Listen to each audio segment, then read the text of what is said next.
Coming up on Chasing the Natty, we're continuing our crash course series for each position in college fantasy, and this week we're running our route trees and strutting our diva feathers for our favorite high-flying targets in fantasy, the wide receivers.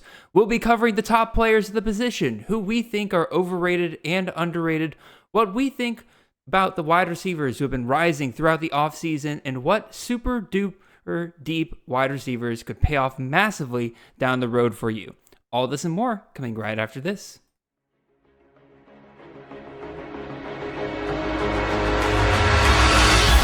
Caleb Williams dancing, cutting, mesmerizing run by the quarterback. Marvin Harrison Jr. touchdown. Marvelous Ball next to the end zone, drop down for Franklin. Oh, majestic touchdown. This is Chasing the Natty, a college fantasy football podcast.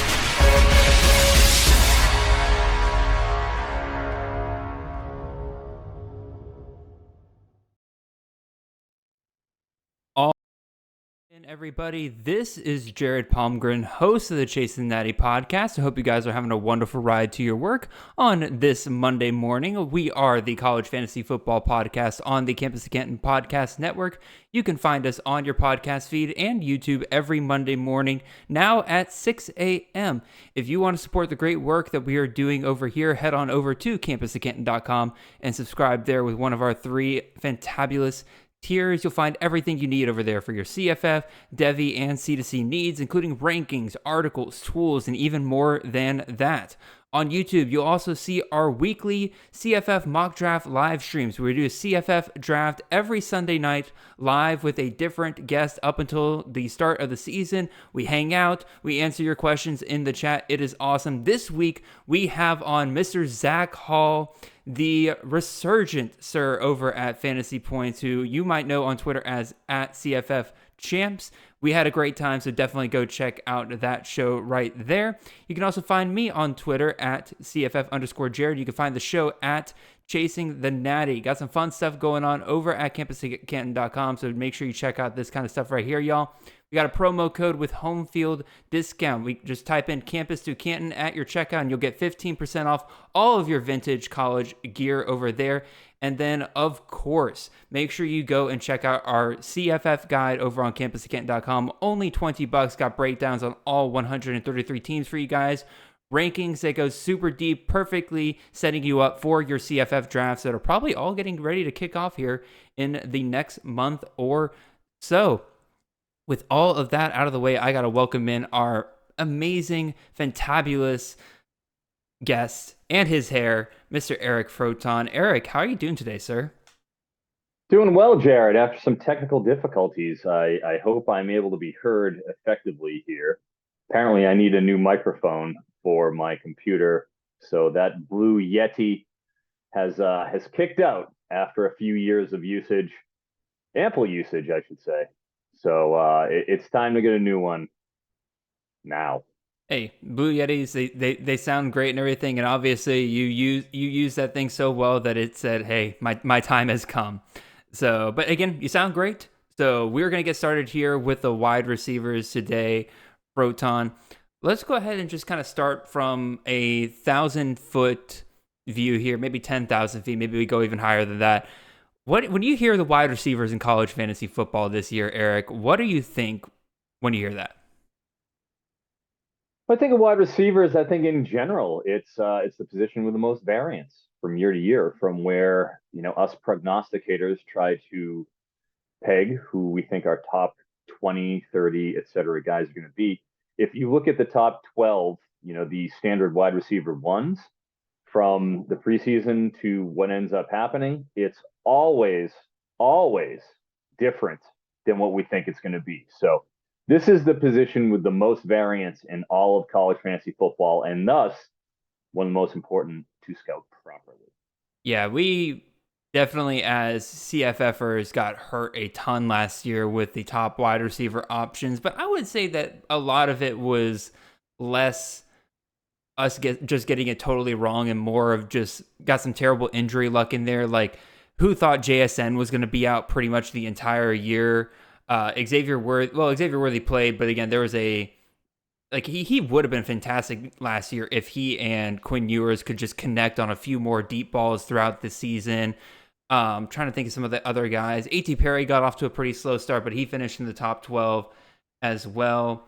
Let's see. Yeah, Xavier Worthy, top 40. I should have written down these guys already before. So Jermaine Burton. Jermaine Burton was a complete miss. That was a bad one on myself and others who were in on him last year. Miles Price, Texas Tech. That was a pretty big miss. But I would also chalk that one up to injury. Cedric Tillman, another big one that kind of went down with injury, allowing somebody else to kind of take his place right there. So we got a little unlucky with the injury last year. But like you said, definitely. We assume that we know who the top guys are going to be, especially when it is a lot of top guys returning from the previous year. And I don't know about you, Froton, I'm ready to make that same mistake again because I really like the top tier of wide receivers that we have this year. A lot of guys that feel very strong as being able to repeat what they were able to do last year. So definitely probably going to make that mistake here again this year. Speaking of which, I say, Froton, we go ahead and get started and start talking about the top tier guys here.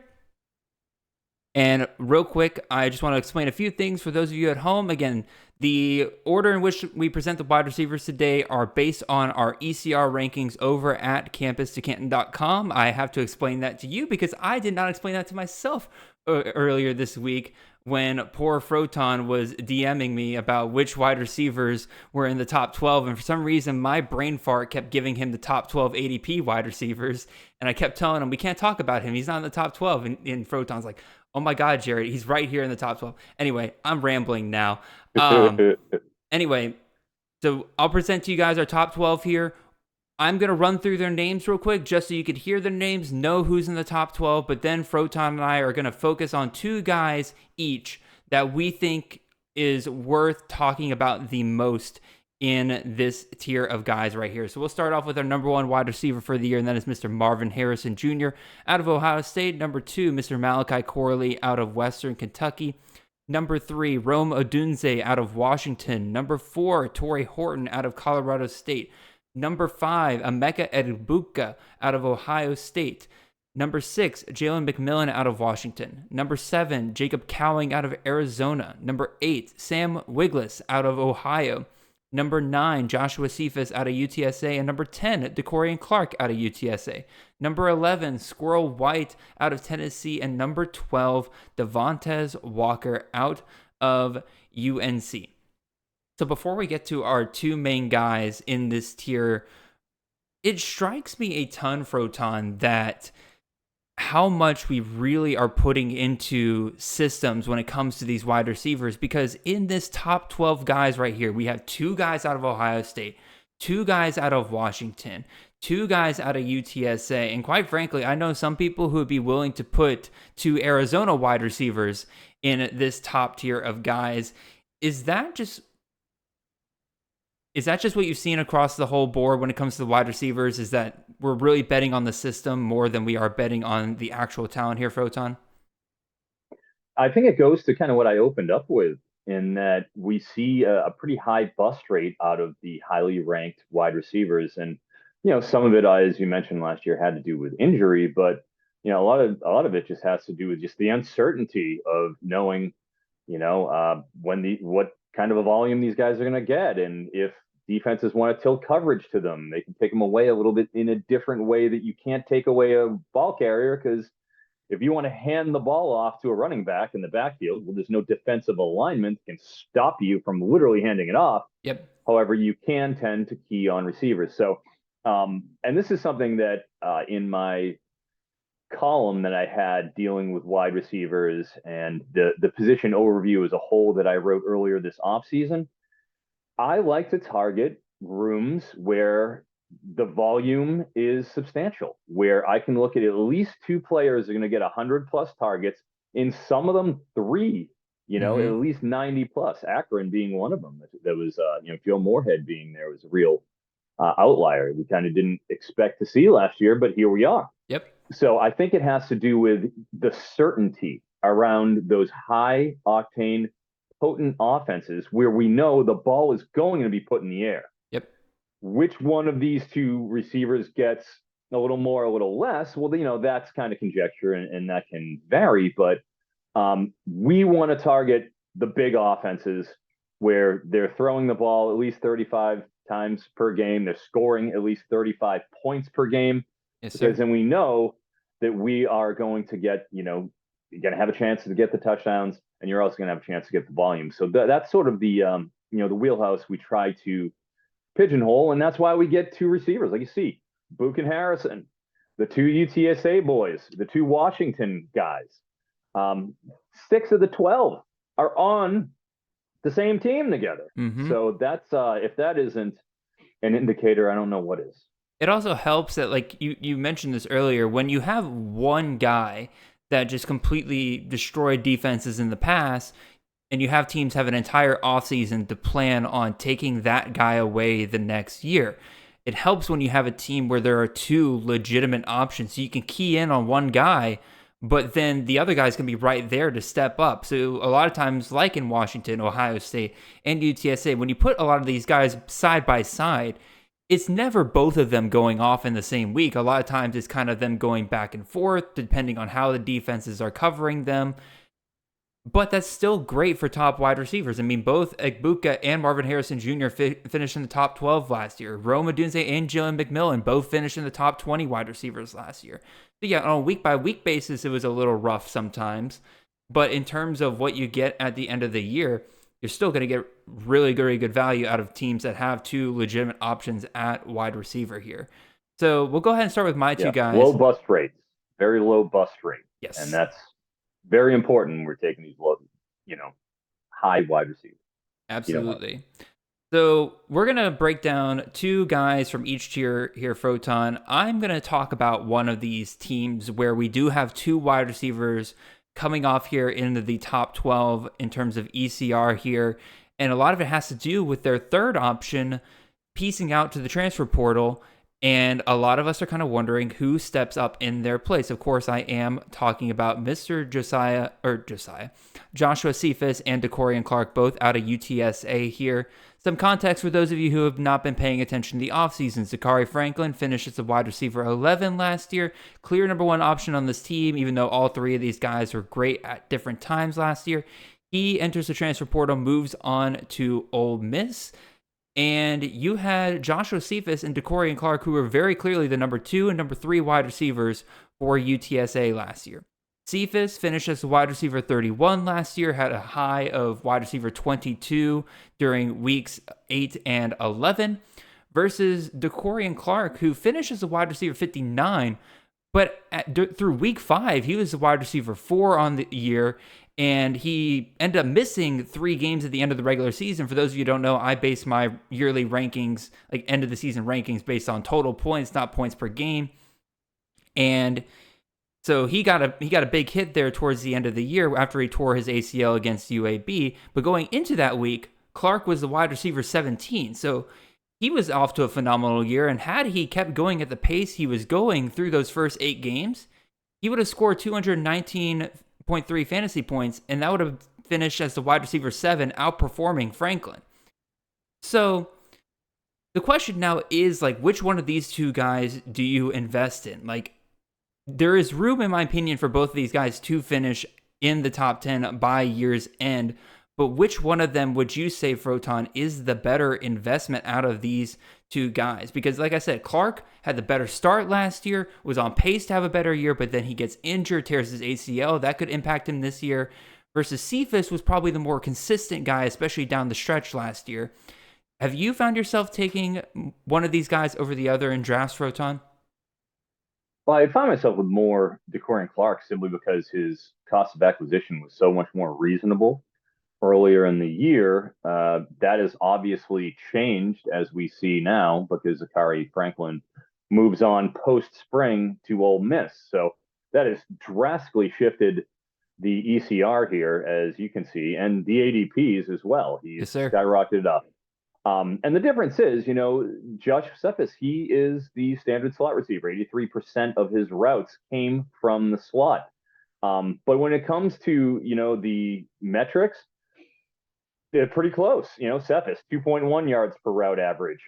DeCorian Clark, 2.3, and that's right in line with Zachary Franklin, 2.1. So all three of the starters were over 2 yards per route. So they're getting, targeted often. The difference between the two is, it comes down to the slot or the non-slot, situation. 45% of DeCorian Clark's routes were deep routes, 20 plus yards down the field. That was only 34% for Cephas, which is natural because you're not going to be stretching the seam the same way that you're going to be, doing so from the outside. So,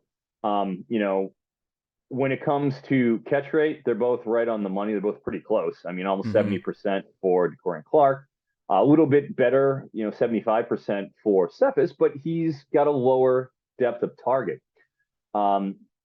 It's obvious that they're both going to be the preferred options on the outside and on the inside. I mean, they're pretty safe in that sense. Tyke Ogle Kellogg is probably the next likely guy to slide into the vacated outside role by Zachary Franklin. He only had a 46% catch rate last year. However, in limited action, his yards per catch, 16.9, led the team. So he as well is running 46% of his routes deep. I think you see him take over that role as the secondary deep threat, provided DeCorian Clark is, not injured and is good to go. The reports we heard out of spring were pretty good that he could have played. They're saying the right things. He could have played and been a factor, but until we see him on the field and hear the reports out of camp, I tend to believe what I'm hearing. He got injured early enough where it's not like he's Cam Rising. He got hurt in the bowl. So he does have that extra couple of months, which makes a difference in the ACLs, even though ACLs are kind of like Tommy John surgeries. That's the analogy I use for pitchers, where it's just a matter of getting it out of the way and you come back from it. Still, there does have to be a little concern with Clark. So I feel like Cephas, in terms of, we've already seen what he's going to do. We already know that he's going to get a significant amount of targets at 115 last year. I think he's a little safer based on that injury play, but Clark has more upside being the outside threat. He's going to get more deep shots. Yeah, I'm not too worried about Clark's injury. I went back and read some of the articles back when he first got injured. It was a clean ACL tear, which was the best case scenario you can hope for whenever that injury occurs. The prognosis was about 6 to 10 months. He was out there in pads already in the spring. That tells me it was going to be closer to that 6 months recovery rather than the 10 months, which means he should be well good to go by the time the season starts. If he can get that full fall camp experience, I have no worries about him whatsoever regarding that injury. The only thing I might worry about is kind of like you said, like if Cephas was kind of suspended because of the DUWI incident as well. So it's not like he was out there practicing with Harris as well. But UTSA knows what they have in both of those guys. So it's not like one of them has an opportunity to build chemistry versus the other. They already built the chemistry. I'm rambling again.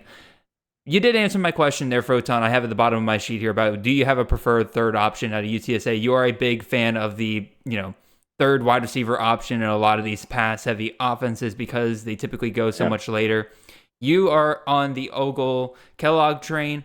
I like Chris Carpenter. I thought he looked really good in the bowl game. Again, like he has a great ability to provide separation. He was the first. He provided UTSA's first punt return touchdown in the school's history last year, which is phenomenal right there. And then I can't ignore the good things I've been hearing about JUCO transfer Willie McCoy being brought in as well. All three of those guys are available super late in your options. Do a little bit of research. Find out which one you think is most likely to get that third spot, because I think Eric and I both agree there's definitely a lot of value right there. So, Froton, let's move over to your two guys here out of the top 12 that you think are the most important to discuss here. Talk to me about your two guys here, Froton, as I highlight them here on the board. Yeah, out of the top 12, we have number 7 there, Jacob Cowing for Arizona. And what really stood out to me about Cowing, obviously he came over last year from UTEP, which went from being laughingstock to a legitimate CUSA offense. It needs to be paid attention to, especially in a watered down CUSA with the aforementioned UTSA kicking up to the AAC this year, as well as UAB. There's not a lot of defense being played in that 9-team pseudo conference. So that's coming over from UTEP right away out of the gate. For the first 5 games, he got double-digit targets. And out of his 7 touchdowns that he accrued all season long, all 7 touchdowns came in the first 5 games. All right. Now that's important because he's playing against a fairly low level of competition in those games. North Dakota State, a listless Cal team, the infamous Colorado of last year that couldn't do anything to stop anybody.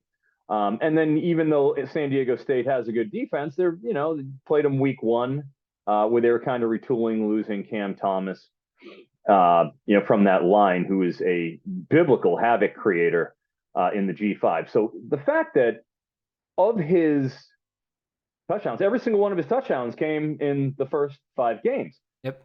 4 of the 5 games where he got double-digit targets came in the first 5 games. And then you look at what happened when he got into the meat of that Pac-12 schedule: Oregon, Washington, USC, Utah, UCLA, Washington State, Arizona State. His production fell off, and you saw Tet, McMillan, his production started to increase. That's a concern for me when we're talking about the rarefied air of the number 7 overall receiver, according to ECR. That gives me pause because, he is primarily a slot receiver. In terms of what he was doing, 70% of his routes came out of the slot. So he's not getting targeted specifically downfield as much. That certainly is a role that McMillan took on as 6'4", 210, premium top 10 wideout prospect coming out of high school. All these factors where I see McMillan, taking a step this year after he's gotten his feet under him. And he caught less than 50% of his targets, so there was room to grow for Tet. But I think it's a concern for me to see that fall off in productivity. He's still getting plenty of targets. PPR, he's certainly an asset. But if we're looking in more performance-related leagues, which you and I kind of like, Jared, we're not really PPR proponents, given the proliferation of passing in the CFF world. That does give me pause. Under 40 yards in 3 of his last 4 games. I don't like the trend of Cowing. While I appreciate the high floor he presents, I do think you have to look at what happened in the second half of the season and how that affected him. And that has to be, that's something that I'm concerned about as the number 7 overall wide receiver. Yeah, for sure. I think that is definitely a lot to be concerned about there. I mean, he threw week 7, he was the wide receiver 2. By the time the season ended, again, dropped to wide receiver 20. Definitely kind of boosted up by that early season production right there. One thing that I want to ask you about Froton, again, according to the beat writers over at 247 with Arizona, Cowing is moving to the outside this year. With Singer transferring, Cowing will be moving to the outside. They're probably going to see either Montana Lamonius Craig or Kevin Green, the true sophomore there in the slot. Or actually, no, I think he's a redshirt freshman. Kevin Green there in the slot. Does that kind of help you? Or does that kind of alleviate some of your concern, knowing that he might be able to get a few more of those deep down the field targets that were kind of eluding him, especially in the second half of the year? Well, it's a different skill set that we're talking about now. You're talking about moving from a primary slot role to an outside role. And, Dorian Singer, who is replacing, was one of the best deep receivers in the country last year. It's why USC went after him. Yes, sir. Surprisingly, of his 19 targets that he got, in the red zone last year, he only caught 3 of them. So he was primarily a deep receiver, and he was damn good. His ball tracking, if you're watching, Singer's highlights and, breaking down some of his film, his ball tracking downfield was exceptional.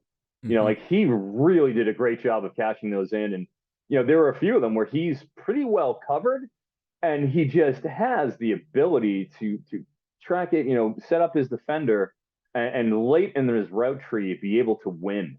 And that's a very specific skill set that I have to see from Cowing that hasn't been displayed yet. So I'm not quite ready to just ascribe that to him until I see it. But he's going to get 110 to 120 targets. So there is a high floor aspect to it. We also know that Arizona has a putrid pass defense. Putrid. I mean, their defense is pitiful. Dude, they're going to have to throw the ball early and often in order to remain competitive in these games. That's good for us as well. Yes, sir.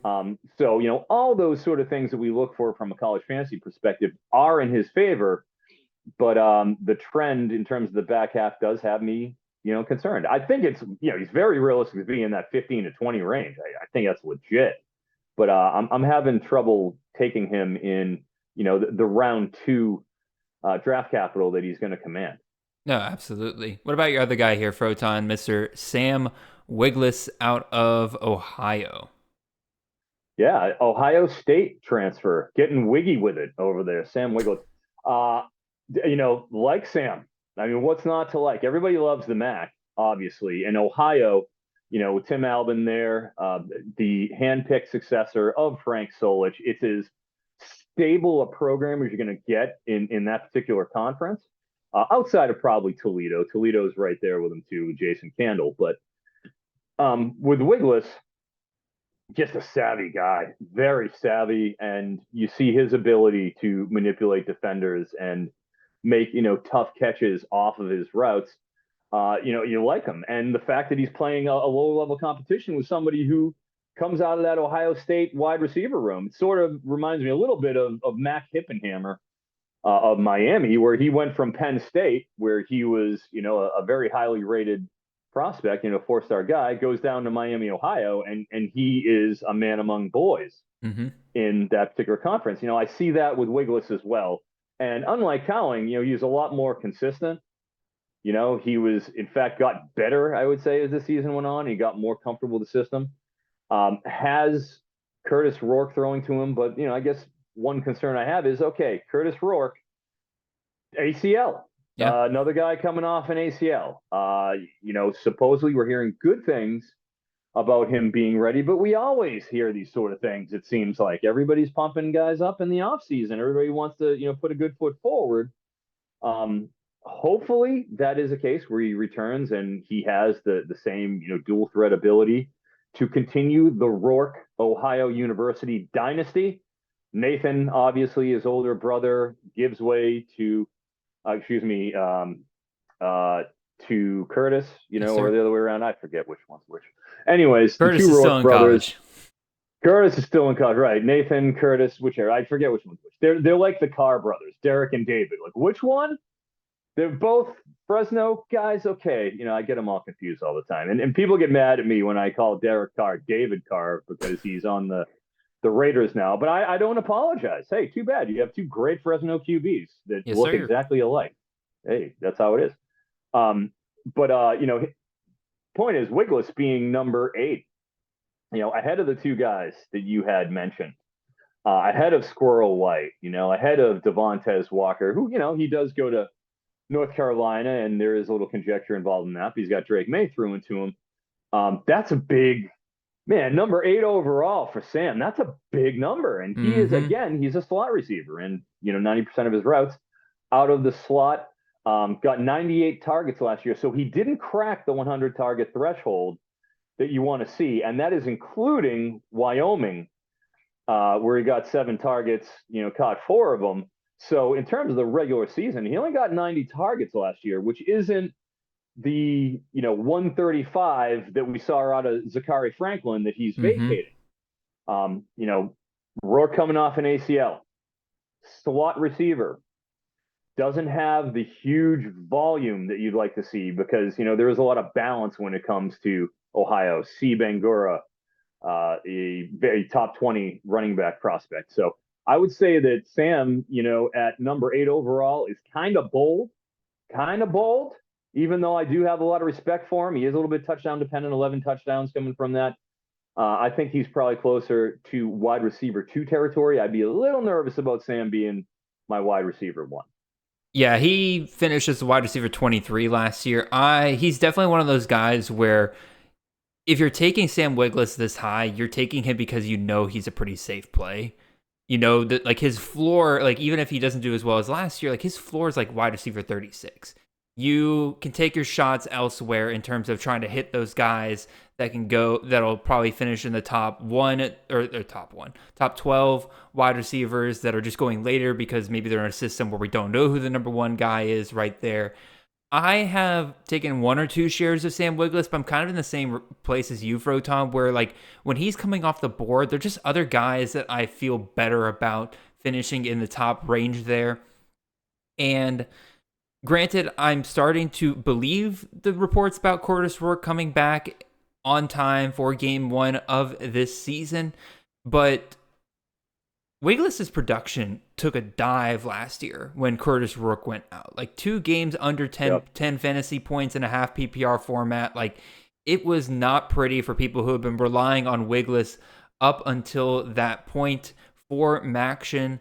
So if CJ Harris is your starter, now maybe him and CJ Harris have developed some really good chemistry in the offseason. That can happen. Those are the things we don't see.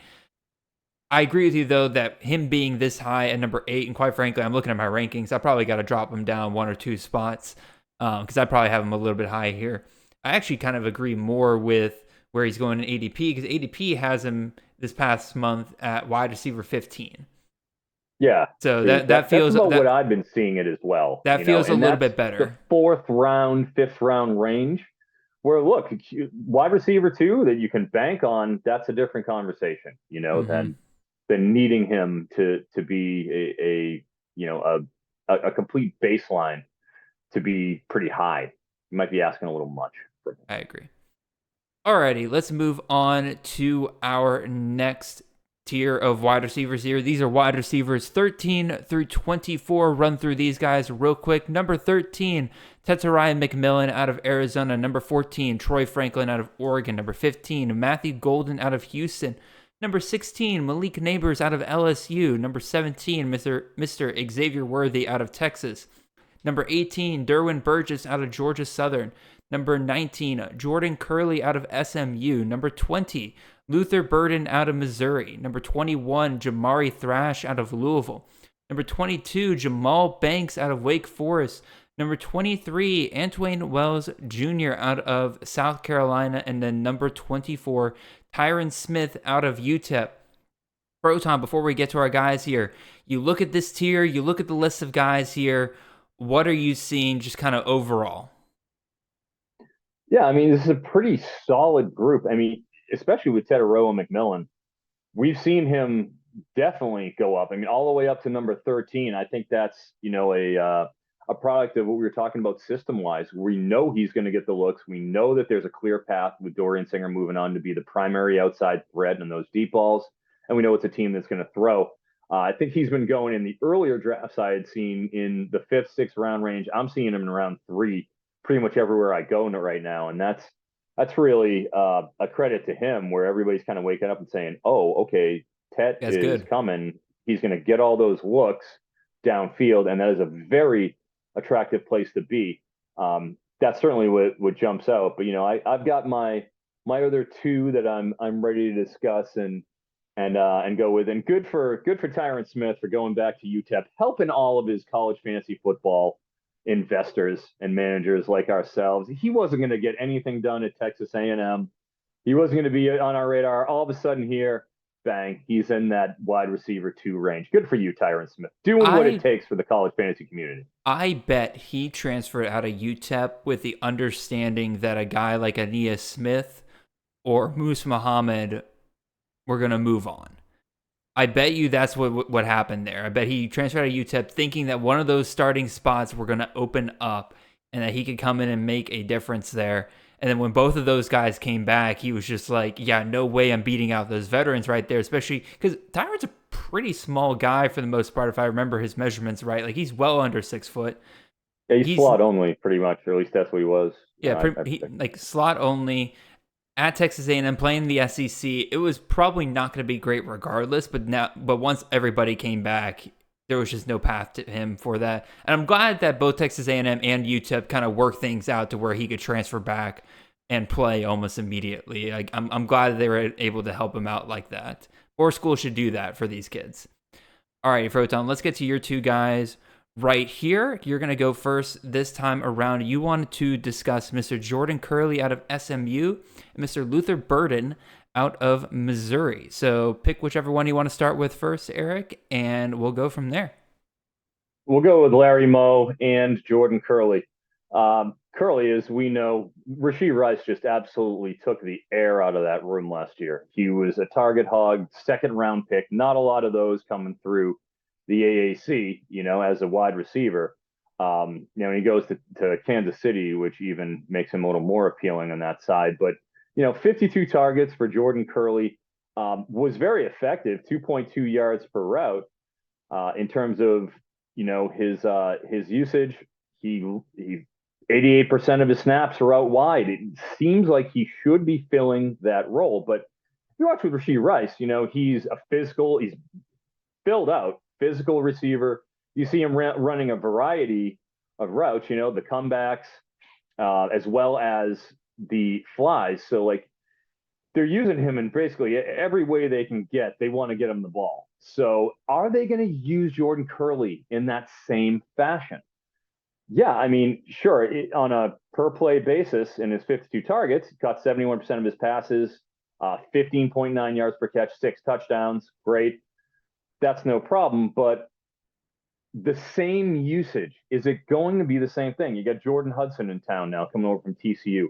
He was already there, at SMU, did his 1-year internship at TCU before going back to do that. So, we will have a little extra competition. It seems to make sense that he'd be that number one guy at SMU with Rhett Lashley back in town, with Preston Stone, assuming a 4-star, his rightful starting spot. It all does look linear and does make sense.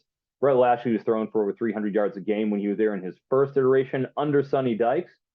So that all does sort of make sense. But I do think there is a little bit of projection involved here that we aren't completely sure.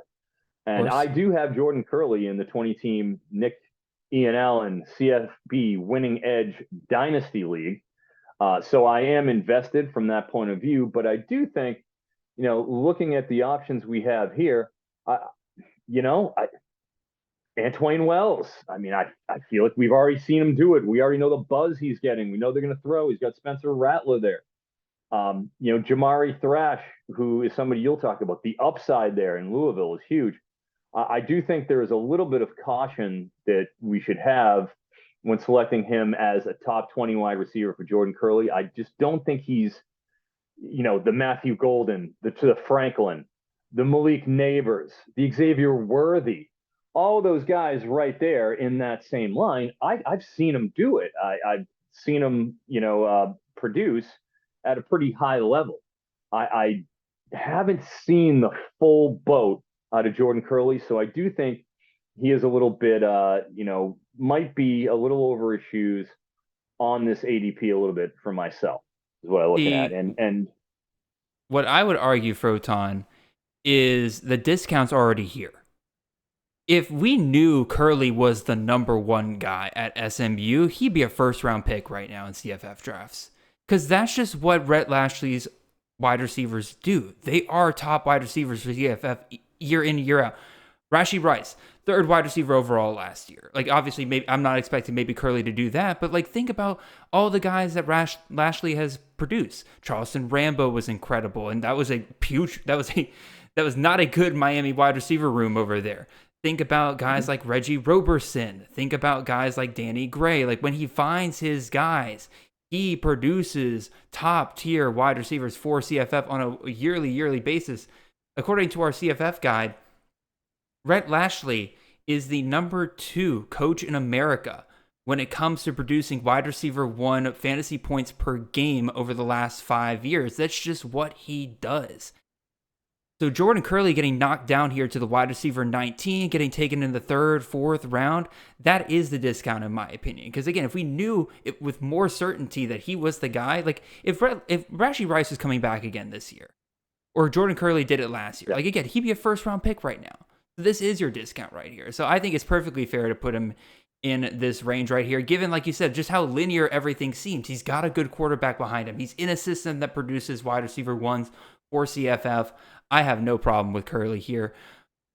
Speaking of projection, though, Froton, I would definitely agree more that Luther Burden taking a massive step forward this year for Missouri. There is some projection there, but there's a lot to be excited about as well. So why don't you break him down for us?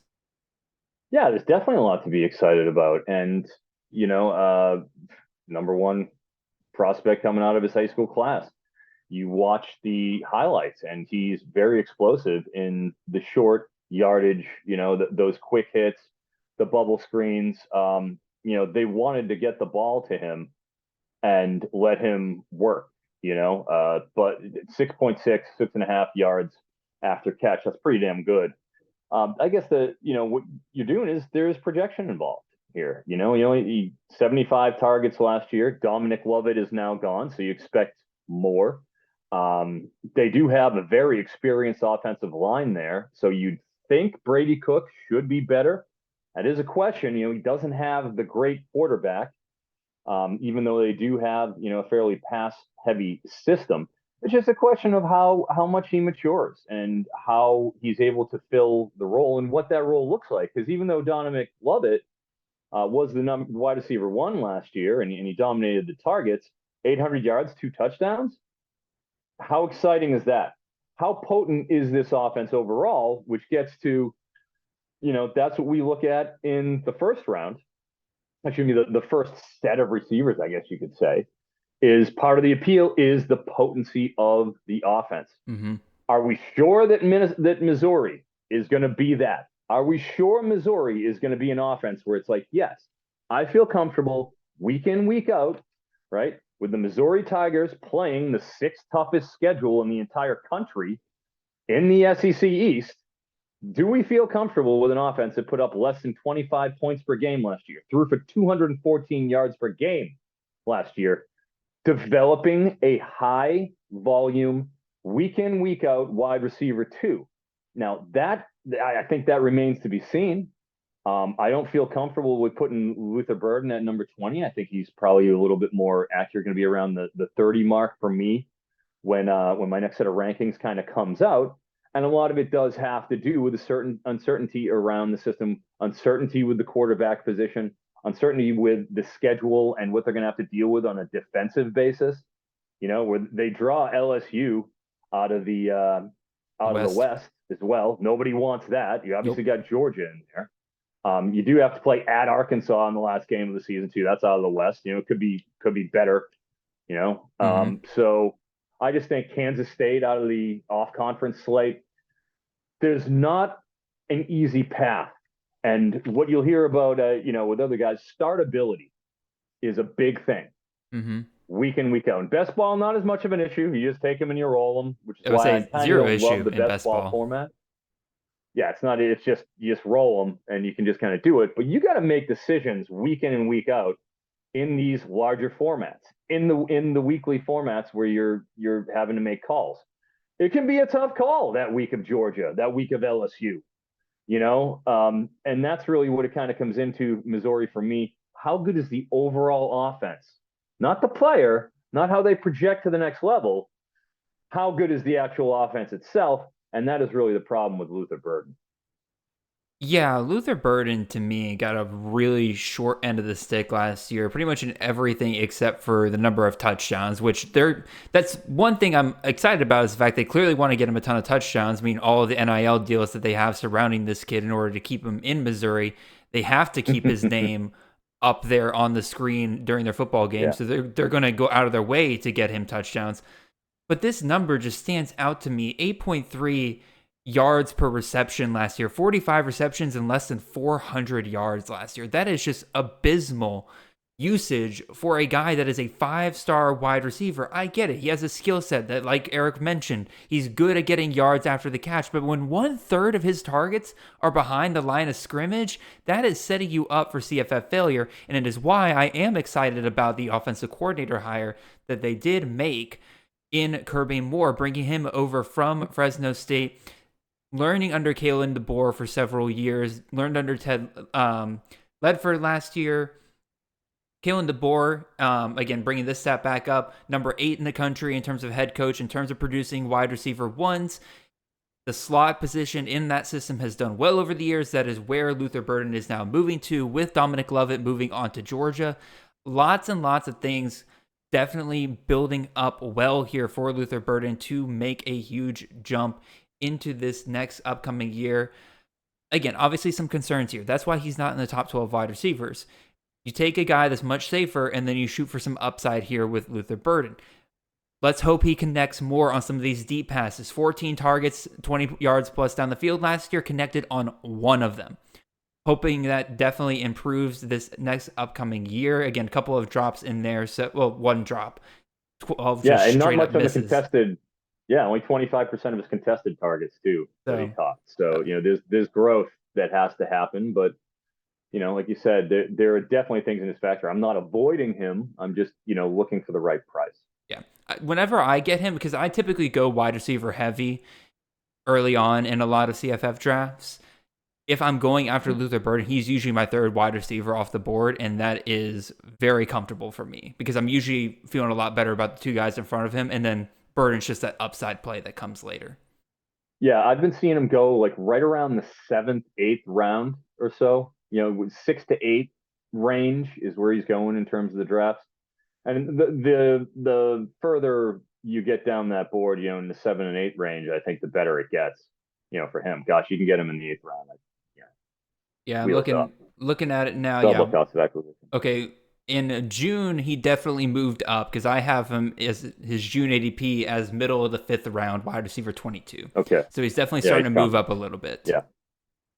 Alrighty. Let's go ahead and move on to my guys here that I really wanted to discuss.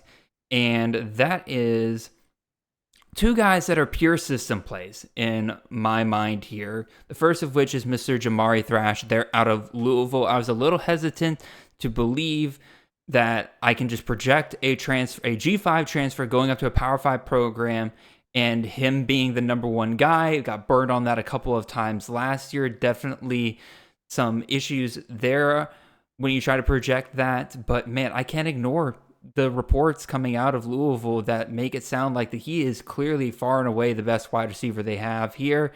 And this is the perfect system for a guy to break away like that. I've referenced coaches throughout this podcast in terms of who is the best when it comes to producing wide receiver 1 numbers for fantasy in college football.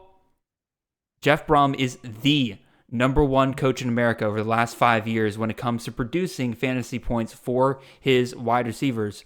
Don't believe me? Just look at guys like Charlie Jones, David Bell, Rondale Moore over the last couple of years. Just been absolutely insane numbers after insane numbers, and he can do it with guys that, again, haven't really been like, they're not, these aren't, I mean, maybe with the exception of Rondale Moore, who was really good in his freshman year, like a lot of these guys aren't blue chip recruits. He just finds guys that really stand out amongst his guys. So you go to Louisville, you go into the ACC, which is less worrisome as in terms of a defensive conference than the Big 12 or the Big 10, excuse me. If Jamari Thrash is really standing out amongst all of these guys, he's going at a major discount right now. Again, his ADP wide receiver 19 towards the end of the 4th round. If he lives up to the potential of a wide receiver 1 for Jeff Brom's system, that's a huge discount. Because we were projecting guys like David Bell, and we were taking him in the 1st round during his first year. After Rondale Moore, I mean, Charlie Jones, if we had known Charlie Jones was the wide receiver 1 last year, we probably would have projected him just as high. So I love the discount that you're getting with Jamari Thrash. I've started getting very aggressive. If he's there in the 3rd round for me now, I pretty much snatch that right up. I think, again, they're similar to Curley. If we knew that he was, like, the system was going to be fine, he would be a first or second round pick. I'll take the discount there in the third round right there. The one concern I have is that Brom's first year at Purdue, we didn't see these crazy wide receiver 1 numbers. Now, maybe this is just a system evolving since then, but even so, like, not great wide receiver numbers his first year there at Purdue, so maybe we're a year early here. But again, all the beat reporters have been saying that Thrash is the standout there. I'm going to take their word for it. I love Thrash here. Froton, you got thoughts, man? Yeah, gosh. Last year, all the drafts, trying to figure out who is going to be the Purdue wide receiver 1. It's going to be Tyrone Tracy, who now moves to running back. You know, it's going to be TJ Sheffield. Or not a lot of Chuck Sizzle. Not a lot of early Chuck Sizzle love, despite him coming over from Iowa. And the reason why is, I mean, how do you know what's coming out of Iowa? You just don't know. There's nothing to base anything off of because they don't have a offense that is in this millennium. So, that was really the issue, is just identifying who's it going to be. I feel like we have a little better idea, this year with Thrash, because obviously we got to see what he did over at Georgia State last year, and now coming over here. I do have a little concern. I mean, you have Kevin Coleman coming over from Jacksonville State, who is a 4-star, young, a little bit raw. Thrash is more developed. Hopefully he's able to hold off Coleman for the entirety of the year, since I would think that, if he starts to get his feet wet under him, he could cut into those looks. I'm not concerned about Amari Huggins-Bruce at all. I've watched too much of him. He is not a number 1 receiver type. Nope. So I really do think that the internal options are not going to be able to push Thrash much at all. Nor does it matter because, Brom comes in with a clean slate. He goes, doesn't owe anybody anything. If you want to stick around, here's the deal. But, that's the new receiver, a new complete coach, reorganizes the whole depth chart, bringing in his guys. Coleman would be the one that I'd look at as a potential too, especially because, he'll be around a little longer and could inherit that role, especially from a dynasty point of view. Oh, yeah. He's a great pickup in dynasty right now. And like Thrash, another point in Thrash's favor is that, again, he's very comfortable being the wide receiver 1. Like, we're not just basing this entirely off of spring and summer camp reports here and everything like that. Like, we've seen Thrash be a dominant number 1 wide receiver. The ending to last year was one of the quietest, like, crazy wide receiver numbers I've seen in his CFF in a long time. Like, he finished the year 16.2, 20, 20.9, 21.6, and 27.2 fantasy points in each of those games. And it felt like nobody was talking about that. But again, he went out there, he dominated. And I'm as far as I can tell with these camp reviews, he's going to go out and do it again in a ACC that I think he'll be able to eat on pretty well there. Again, if camp reports are to be believed here. Let's move on to another guy I am pretty hyped about as well. But again, I think there is more room for discussion about his value here. Talk about Mr. Jamal Banks, wide receiver out of Wake Forest. This X receiver position has been home to lovely CFF options over the year. You're talking about guys like Sage Surratt, Ja'Kerry Roberson, A.T. Perry last year, Greg Dortch from several years ago here. Like, this is just what Dave Clawson does with his X receiver position. They feed him a bunch of targets. They target them downfield. They have a very good passing attack over here. I believe Clawson, again, another guy that's in the top 10 in terms of producing wide receiver 1 numbers here.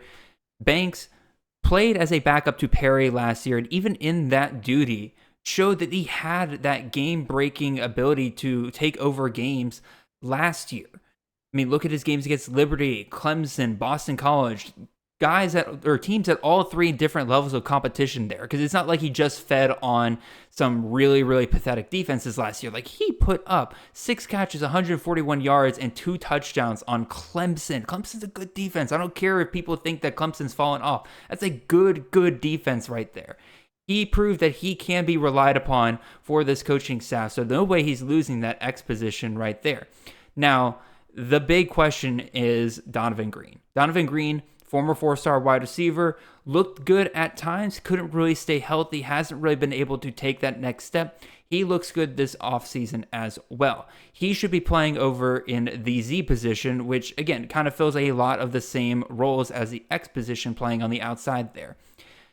Do we see Green and Banks kind of go back and forth, or does one of these guys kind of separate themselves from the other here? The big thing here, though, is that Banks is going so much higher than Green. Banks, wide receiver 24 in ADP, end of the 5th round, while Green goes way later, closer to round 20 in a lot of these drafts right here. So just from a pure value perspective, like, I love Banks. I love the position that he is playing. That's why I'm willing to invest in him in the 5th, 6th, 7th round, wherever he's falling.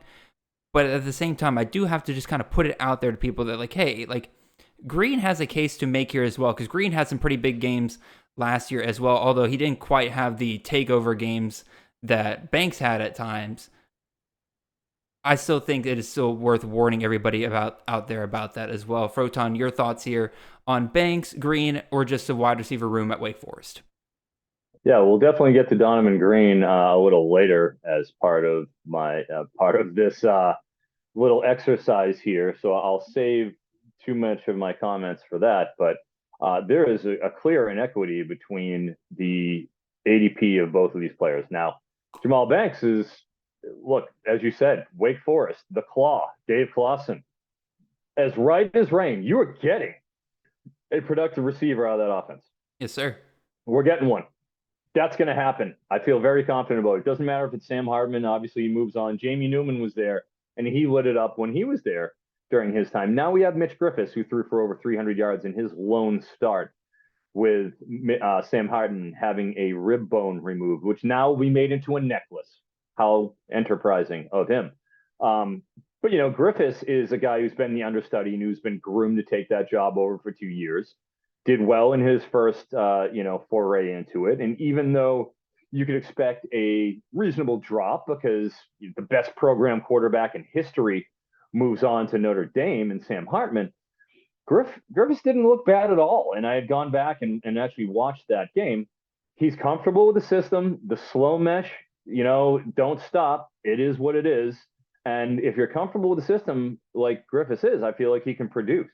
So that being said, I don't have the same concerns I do about Burden, with the efficacy of the quarterback play. I feel pretty good about Griffiths. But like you said, Banks is very effective when used, but he didn't start all year. He's not a yak guy, only 2.5 yards after catch, but he did average 2.3 yards per route. So, like, when he was targeted, he was doing it. And when he was targeted deep. 16 yards, ADOT.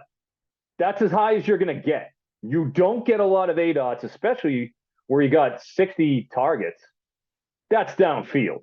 So it shows that they are very comfortable with him being that other option downfield for them to take shots at, like they did with A.T. Perry in that role. So I think he's going to occupy that role. I feel good about it as far as the X, like you said. But Donovan Green 2 years ago was magnificent. I mean, as a true freshman, he was, a borderline 4-star coming out of high school. He made some great catches downfield that led everybody to think it was going to be him, not A.T. Perry, to be the heir apparent to that downfield threat.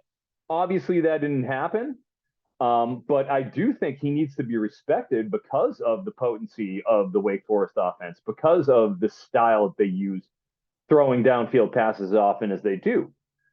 So while I do think that Donovan Green at 110, is certainly pretty low considering what he could be, and since it isn't an established order yet, I do feel pretty good about Jamal Turner and the fact that, hell, if you really want to, and this is something I'm not afraid to do with what I perceive to be really good receiver rooms, you can go and grab Turner in the 5th, 6th round.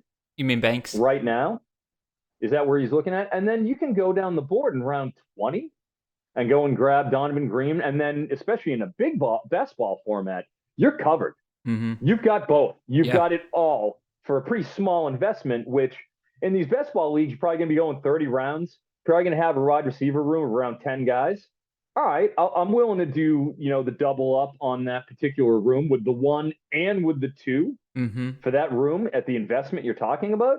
I've got that in a few of my builds, and I'm not afraid of it. Yeah, I've definitely done that as well. Like you said, again, it's not one of these things where you have to. It's not like you're trying to grab both Cephas and Decorian Clark out of UTSA in order to cover yourself. Like, quite frankly, we'll get into this later, but Donovan Green, like, he should be going higher than he is right now. Like, again, he is definitely a value that I have. Even if I don't have Banks, I still just take the shot on Green later on in drafts. But again, we'll get into that later. Yep.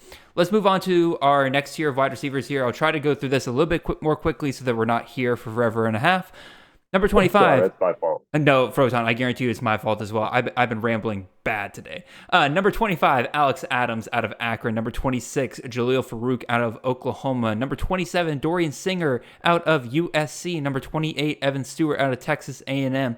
Number 29, DT Sheffield out of Washington State. Number 30, Devin Voisin out of South Alabama. Number 31, Justin Lockhart out of San Jose State. Number 32, Will Shepard out of Vanderbilt. Number 33, Caleb Hood out of Georgia Southern. Number 34, Antonio Williams out of Clemson. Number 35, Ryan O'Keefe out of Boston College. And then number 36, Terrell Vaughn out of Utah State. Let's go ahead and jump straight into my two guys right here. I'll be talking about Dorian Singer and Antonio Williams, two guys very similar here.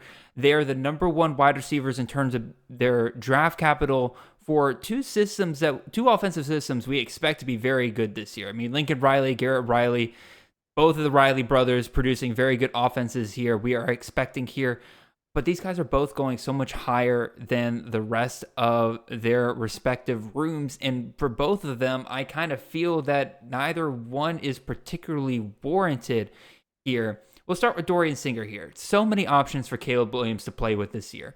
Lincoln Riley, when he can, tries to spread things out. You got Dorian Singer, Brendan Rice on the outside, Taj Washington, Mario Williams. And then you got two awesome freshmen coming in, Zachary Branch, Makai Lemon, and shoot, they got some other guys in there like Michael Jackson III. Let's look at their ADPs for all these USC wide receivers. Dorian Singer, wide receiver 15 in drafts. We have him ranked as wide receiver 27, but he's going as wide receiver 15 in drafts, end of the 4th round. Brendan Rice, the former Colorado wide receiver and son of Jerry Rice here. Wide receiver 62, almost 10 rounds later in the middle of the 14th round. Mario Williams, a guy that a lot of people used to like. Obviously, he hasn't really taken that next step forward yet. Wide receiver 105 and end of the 19th round. And then Taj Washington, who was good for USC last year in several weeks, just straight up going undrafted, or at least round 20 plus. For a lot of these, I just don't get what has Singer done to warrant being drafted that much more highly than the rest of these guys. Again, I get it. He was a wide receiver 24 in Arizona last year. He produced well in the Pac-12 last year. He works great as a deep threat option. So even if targets are spread out, he doesn't need a lot of targets in order for him to do a ton of damage and get you the work you need. He could catch 3 balls and have over 100 yards and a touchdown, and you're happy for the week. But regardless, they have so many good options in a system that shows they like to spread the ball around more than we like to give them credit for. We remember the days of CeeDee Lamb. We think of Jordan Addison last year, but even Jordan Addison almost only finished as a top 40 wide receiver last year. He didn't get much higher. So I just don't get it with Dorian Singer. Froton, can you either validate my feelings over here or just shoot me in the gut here and tell me exactly why Singer is doing so great here? Well, with Jordan Addison, I will say that he was banged up a little bit and he missed some time, which certainly affected his stats. But on a per game basis, like I felt like per game he was pretty good. That being said, like I love Brendan Rice. Oh, I love Brendan Rice. I think he's incredible and deserves his time. He could have that role that we saw of Drake London and Michael Pittman, which is throw the ball to him, on the side real quick, square him up with a DB one-on-one and watch him just physically outperform them. Mm-hmm. And we saw that definitely in some of his downfield acumen, his ability to win balls at the high point. Like he's really good. But like you're saying, that's what Singer does too. Singer is a deep ball threat, and he's not really a yak guy. So with Caleb throwing the ball, he's going to be found in ways that, gosh, if you watch his highlight reel, he's spinning around making catches when he's running wide open down the field because Jaden Delora is underthrowing him. And, he's not going to have that problem this year, but he will have, like you said, it's not going to be quite the same amount of targets, you have to think, with whole host of receivers that are going to command attention there for USC. But I think that a common theme was he was going way too early in the first drafts that we saw, in February, March, April. And as the season, the off season has ticked along, you're seeing, at least from my perspective, Singer going in the 5th, 6th rounds a lot more often now. You're not seeing 3rd round Dorian Singer, 5th, 6th, 7th rounds now, which is frankly more in line with his value. Yeah, I definitely agree. He started to drop a little bit. I'm still not comfortable taking him in the 5th, 6th round when I can get a Brendan Rice in the 14th round. If I could take a shot on Taj Washington in round 20 plus, like, why would I do that? Let's talk about my other guy here. Again, Antonio Williams. Like I said, very similar here. A lot of talented options at Clemson in terms of pass catchers. They've done a good job over the last couple of years in their recruiting of getting some different body types in there. I used to make the joke all the time that all the Clemson wide receivers, if you lined them up in front of each other, you wouldn't be able to tell one from the other in terms of their body shape because they all had the same skill set. They were all a little over 6'2", little over 200 pounds. Like, that's all that they did. But they now bring in guys like Adam Randall, who's a little bit taller. You got Jake Brenningstool, who's just a big, tall monster. You got Antonio Williams, who's a much speedier slot option. They have diversified their pass catchers, which is great, but now we run into the opposite problem where there's too many good options here. Adam Randall, Bo Collins, Brandon Spector, Jake Springsville, Will Shepley, have naming off guys here. That wouldn't normally be a problem if you saw a guy like Garrett Riley, target one guy compared to everybody else, but he loves to spread the ball around. That's part of what makes his offense tick, is that you can't key in on one guy. Look at his time at SMU and TCU here. Quentin Johnson last year. We all loved him. He finished as a wide receiver 92 last year. 47.3% of his fantasy production came from 2 games. Other than that, it was spread around to Tay Barber, Darius Davis, Savion Williams, Jared Wiley, their tight end. That's what they did on a case-by-case basis. Go back to SMU, like Rhett Lashley, like Sonny Dykes, like top wide receivers in CFF. When Garrett Riley was there, Danny Gray was their top wide receiver with a little over 800 yards versus the 1,100, 1,200 yards we typically saw out of SMU. Go back to 2020. Granted, I usually say throughout 2020 stats, but SMU played 10 games, so there is a little bit of comparison to be made here.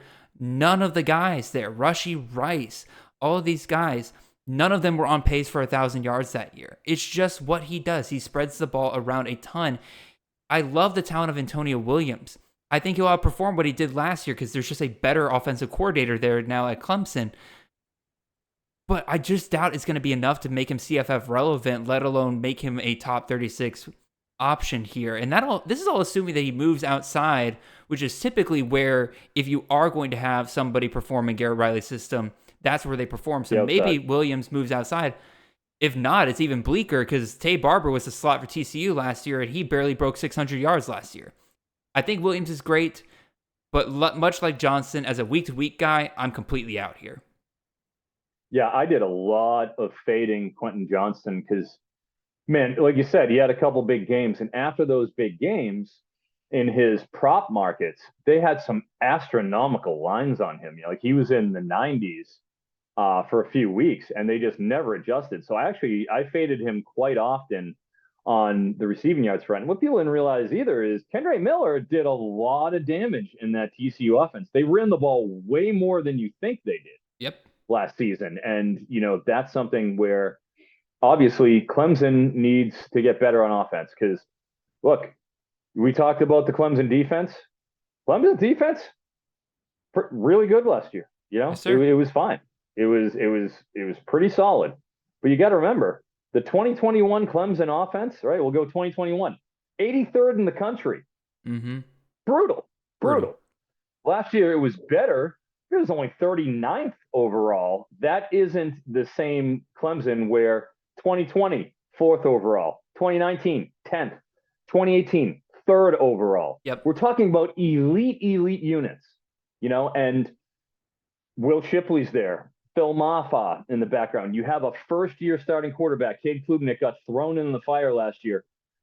He looked pretty good compared to DJU, but how great is he going to be? Is he going to be protected to an extent by Garrett Riley, where he just wants to make sure that he's winning games?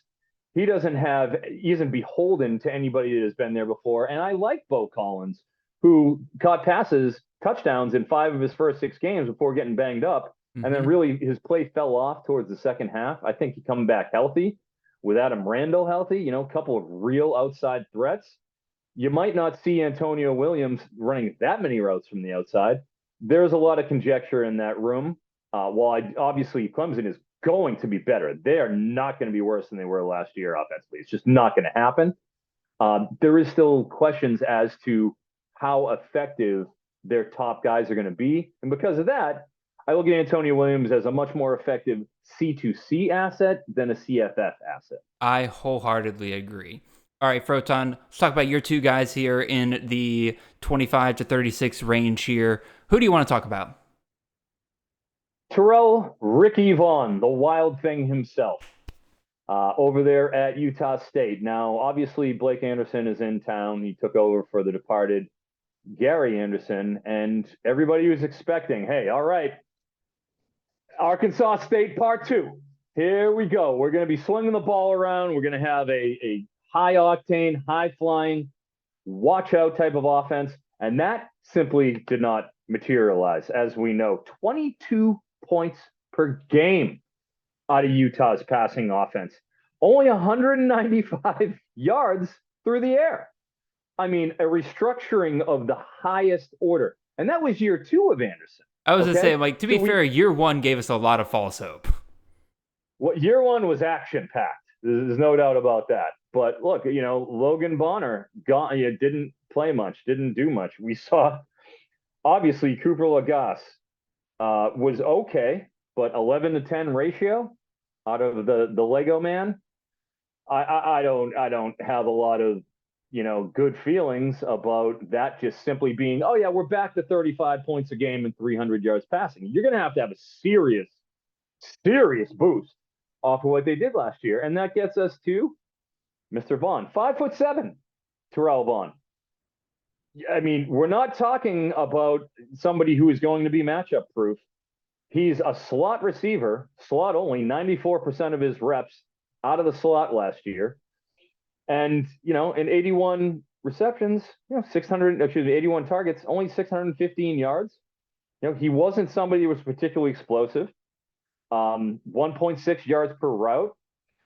He's just kind of a guy to me. I don't look at him and see, the explosiveness of that 2021 unit of Utah State. And by pigeonholing him and saying, yeah, this guy is being drafted in the top 25, 26 as it is here, 36. But as a wide receiver 3, who's going to be an every week starter, I think you're asking a lot. And also, you gotta factor in schedule.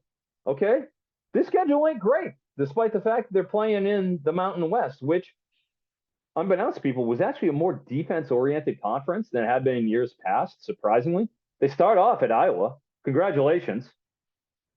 At Air Force week 3.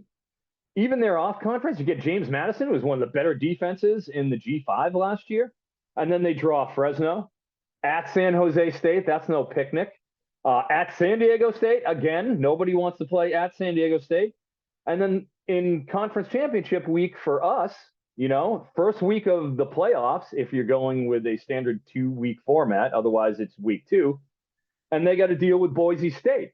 So I don't particularly like their schedule either when it comes to dealing with their defenses. It's going to affect his startability. And again, 5'7", 22 points a game last year. How much better are they going to be? I can't answer that question. I don't have a lot of Terrell Vaughn, and I'm not going to, because I do feel like the juice may not be worth the squeeze at the number 36 overall player. I gotta defend here. I'm one of the kings of the Terrell Vaughn hype train. I was on him last year. Oh, Jared, that's a mistake. Nope, not gonna be a mistake. You kept pointing out his size, all right? You know who else was 5'7", 5'8", very small? A man named Garrett Stearns? No, Devin Tompkins. Remember Devin Tompkins? Devin Tompkins was electric. Yeah, but guess what? The year before, he only had 10 yards per catch. So you're probably going to the same thing, sitting there thinking like, oh, Devin Tompkins is an explosive guy. He only had 10 yards per catch in 2020 and only a touchdown. Like, you expect him to make a huge jump? Yeah, he went from 20 catches to 102, 200 yards to 1,700, and went from 10 yards per catch to almost 17 yards per catch the next year. Blake Anderson, yes, obviously last year was a huge hiccup. Not great overall for Utah State, and I'll get to that here in a second. Brutal. But, again, where is it? I just had it up here. Yeah, number 3.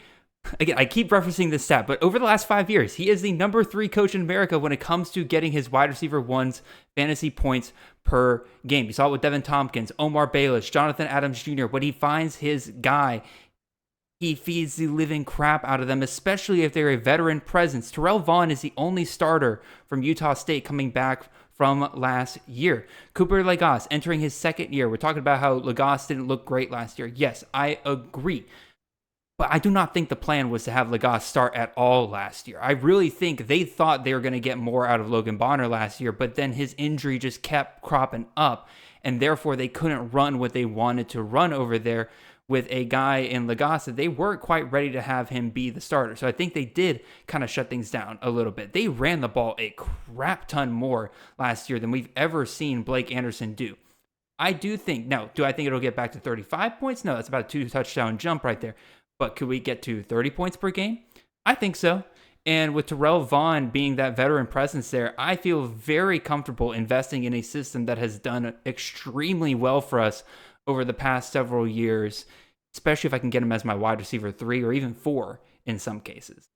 I'm going to fight you. All right, now I do want to get to the tendencies of Blake Anderson, which, yes, as you mentioned, receivers do well. However, it's outside receivers that are most prioritized. Last year, 53% of their throws went to the outside receivers. That is the third most in the country in terms of outside usage rate. 30% of the targets went to the slot. That is 1/19th out of 131 teams. So what eats at Utah State? The outside receiver, the guys you mentioned, Omar Bayless, Corey Rucker, outside receivers. We saw Jeff Foreman do pretty well, but look, this is an offense last year, not explosive at all. 125th in marginal explosiveness, 120th in explosive play rate. This is not the offense that we got at Arkansas State. And as mentioned, it's a tougher schedule than Arkansas State ever played. So the fact that he's 5'7", playing out of the slot, the fact that Blake Anderson has always done the outside receiver thing, Not always. That is not always. concerns. Devin Tompkins, 717 snaps out of the slot. Well, that didn't happen last year, and Terrell Vaughn was there. Again, I said 53% of the passes I said this already. They had to change their game plan last year. I think they were planning on Logan Bonner being their starter. You give Legas another season of snaps, or another offseason of snaps as the clear number 1 guy. I think you're going to see a much better performance out of him this year. Well, you better, because he had the highest interception rate in the entire country last year. Numero uno interception rate for Utah State. That has to change. That being said, 100% we'll move on. I like the spirited Terrell Vaughn debate. And thank you. Sorry, I'll close the window since the ice cream man was driving by. That's the sound you heard. On next, Evan Stewart. Evan Stewart. Here we are. Luther Burden, Evan Stewart. Two of the guys that here I'm looking at now. Full disclosure, I have Evan Stewart in some best ball shares. I like Evan Stewart. I do. But I do think that there's, some concern where we have a new system coming in. We have Bobby Petrino. Hopefully Evan Stewart won't be taking any motorcycle rides on the back of Bobby Petrino's motorcycle like that poor co-ed did at Arkansas. Ended up with some road rash. But we do want to see him getting receptions. Now, he was towards the second half of the season, after he got comfortable, I mean, they were pounding Evan Stewart with targets. Had at least 11 targets in 4 of the last 6 games, and he got banged up in week 12. He missed the game. So he, his last 2 games, he wasn't kind of at full speed, gutted it out. But before then, he had 4 straight games where he was just getting pounded with targets. Now, the concern is, if you see Bobby Petrino's history, he does like to spread it around a little bit too, a la Garrett Riley. That is my concern for him, because Moose Muhammad on a per play basis was pretty damn good last season. Pretty good. I mean, I could certainly see him warranting more targets, and that's definitely substantiated. I'd like to see more contested catches out of Stewart, but he was a true freshman. He got 99 targets at Texas A&M in the SEC West as a true freshman, where Texas A&M was down last year. I just don't see them being as bad as they were last season. Maybe I know I could be wrong. I might have my faith could be misplaced. There's a reason why Jimbo Fisher, was getting a hard time. It's because they were 71st in S&P Plus offense, 18th in S&P Plus defense. Okay, their D was no problem. They had the greatest freaking signing class in history in 2021. This is year 3 of that. All right. I think they come along. I like Connor Wegman. From what I saw from him in his break-in year, where he was kind of pressing the service behind an ineffective Max Johnson. 2nd year in a row for Max Johnson, he got cucked. I'm in for Connor Wegman. Part of my liking Evan Stewart comes with the maturation of his QB, and you've definitely heard that before with Cooper Lagasse and Brady Cook with my concerns. But yes, sir. I think he's legit. I think Connor Wegman, you're going to see this year, really take a step. I think Evan Stewart comes along with that.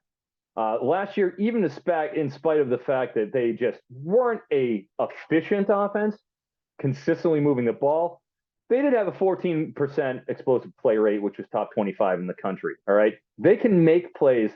Evan Stewart, from, watching, going through him, the eyeball test, I love it. I think he can play. I believe in him.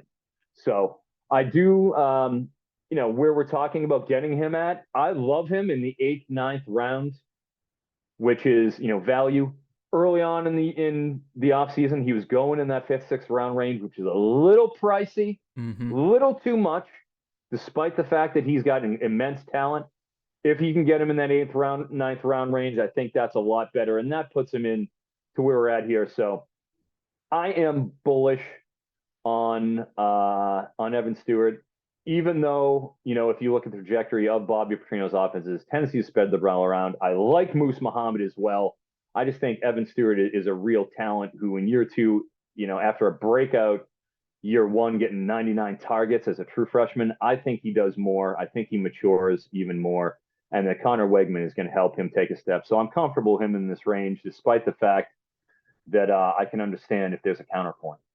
Yeah, he's currently going in the middle of the 8th round, so right there where you like him. And I agree with you, Froton. He was going way too high at the beginning. Comes down a little bit, a lot more fun to take a shot on him later on here. Another point you didn't really bring up is that, Texas A&M's not going to be, at least in my opinion, going to be able to rely on the run game as much as they have the last couple of years. I mean, obviously, we all are excited about Ruben Owens as a true freshman, but Le'Veon Moss, Amari Daniels, these are not guys like Devin Achane and the guys they've had before that we can truly rely, Isaiah Spiller, these aren't guys that they can rely on in the run game, in my opinion, as much as they have in the past. So I think they are going to be forced to pass just a little bit more in order to kind of lighten up the box for those guys right there. And it definitely helps when we've been kind of almost tunnel visioned to just Evan Stewart and Moose Muhammad last year towards the end of the year, because we had both Moose Muhammad and Stewart have double-digit target games towards the end of the year consistently. It was the reason why I told people near the end of the year, hey, grab these guys, because they're clearly the only 2 options as far as Connor Wegman is concerned. Hopefully that continues here, and they can make a great pickup here as your 3rd wide receiver option. Alrighty, let's go ahead and move on to our next segment here. We'll go through these relatively quickly. But I'll just kind of put up our guys here that are going too high, and I'll just kind of let us go through real quick our reasons for this. So my 3 guys that I think are going too high in drafts currently, I got 3 different guys here at 3 different tiers. This should help you out a little bit. Zachary Franklin out of Ole Miss, Squirrel White out of Tennessee, and Elijah Badger out of Arizona State. Just 3 guys I think are going a little bit too high right now. I'll start with Zachary Franklin. Last year, Malik Heath finished as a wide receiver 85 last year, 834 yards and 4 touchdowns in the regular season. Just not a great finish for a fantasy wide receiver there. He was battling between Jonathan Mingo and some other guys for targets. Same way Zachary Franklin's going to be battling between Watkins, Trey Harris, Prescorn, and Trigg for targets. But some of you might be saying, like, oh, that stat line from last year, he only had 4 touchdowns. Like, give him a few more touchdowns. I'm sure he finishes way better. All right, let's give him like 3 more touchdowns. So I think 7 touchdowns on the year. Pretty reasonable guess right there. He would have finished as a wide receiver 52. And that's the best that we've really seen out of a Charlie Weiss wide receiver 1 in some time. His history with wide receiver 1s just isn't great. 2018, 65, 873, and 5 touchdowns. 2019, 61, 771, and 5 touchdowns. 2021, 41, 715 yards, and 2 touchdowns. Like, yeah, those are fine. Like, that gives you, probably some good breakout games, gives you some, like, high floor consistency of maybe 10 points a week out of your guy, but, like, not a guy that you want to be starting on a weekly basis right there. Zachary Franklin currently going up towards the still going in like the round 6 to 8 range. I'm not buying that whatsoever. Squirrel White, love the potential of Squirrel White. He's the one guy that Joe Milton can't outthrow on Tennessee's roster. However, are we sure there's value in him where he's currently going? Again, wide receiver 10, end of the 3rd round typically. Jalen Hyatt, we all love him last year. Again, wide receiver 2 on the year, but he was wide receiver 39 through week 6. Then you had an excellent 5-week stretch there where basically Tennessee realized they had a cheat code in him before teams started to kind of figure him out a little bit, and he came back down to earth towards the end of the season. His performances in week 10, 12, 13, especially in championship weeks, not what you wanted to see out of him right there. And his high performances from earlier in the season kept him from dropping even lower than where he was. A lot of Hyatt's value came from the fact that Tennessee really only had him as a healthy option consistently week in and week out. I mean, Cedric Tillman going down early in the year definitely helped him break out right there. So I'm not even sure, like, we saw what we typically would get out of Josh Heupel's number 1 wide receiver there. I don't think Squirrel White's going to do that. And then there's also, like, again, Hyatt was like the one true speed demon that Tennessee had last year. Versus this year, they bring in Dante Thornton from Oregon, who also kind of has that speed skill set. So I think Tennessee's going to have 2 really good options there in the deep threat. Brew McCoy will be that guy that you chuck it to him 15 yards down the field, no further. And I still think Ramel Keaton's kind of an underrated guy. He'll probably get some deep targets there. I just don't know if White's going to monopolize the production kind of like Hyatt did for Tennessee last year. So I think he's going a little bit too high. And then last but not least, this one's a little bit lower down, but Elijah Badger finished as a wide receiver 35 last season. Consistently not a great week winner. He had 0 top 24 finishes last season, and that was with him being the clear number 1 guy. There was no real competition at wide receiver for targets. But now Arizona State brings in a ton of guys. Xavier Guillory, who's looked good this offseason. Melquan Stovall out of Colorado State. Jordan Tyson out of Colorado. Troy Amiri, hopefully, if he's healthy. And then in addition to that, Kenny Dillingham's just another one of these coaches that likes to spread things around. Even when you had a guy like Troy Franklin, who was the number 1 guy at Oregon last year, he wasn't like anything that blew anybody away. He only reached a little over 800 or just under 900 yards last year, 9 touchdowns, finished as a wide receiver 38. That's the best season we've seen out of a Kenny Dillingham wide receiver 1 option. His wide receivers at Florida State and Auburn are absolutely abysmal. I don't have time to read out their stat lines, but go look at the wide receivers from his time at Florida State and Auburn. It's not pretty at all. I just don't think Elijah Badger, you can really project a guy that is going to be a safe option for you in CFF this year. I think they go receiver by committee over there. Froton, any quick thoughts on those guys? If not, you can just hop right into your 3 guys that you think are going too high. I feel like I've been a little long-winded already, so I should probably just skip out. I will say on my side, I meant to say Anais Smith, not Arian Smith, Georgia.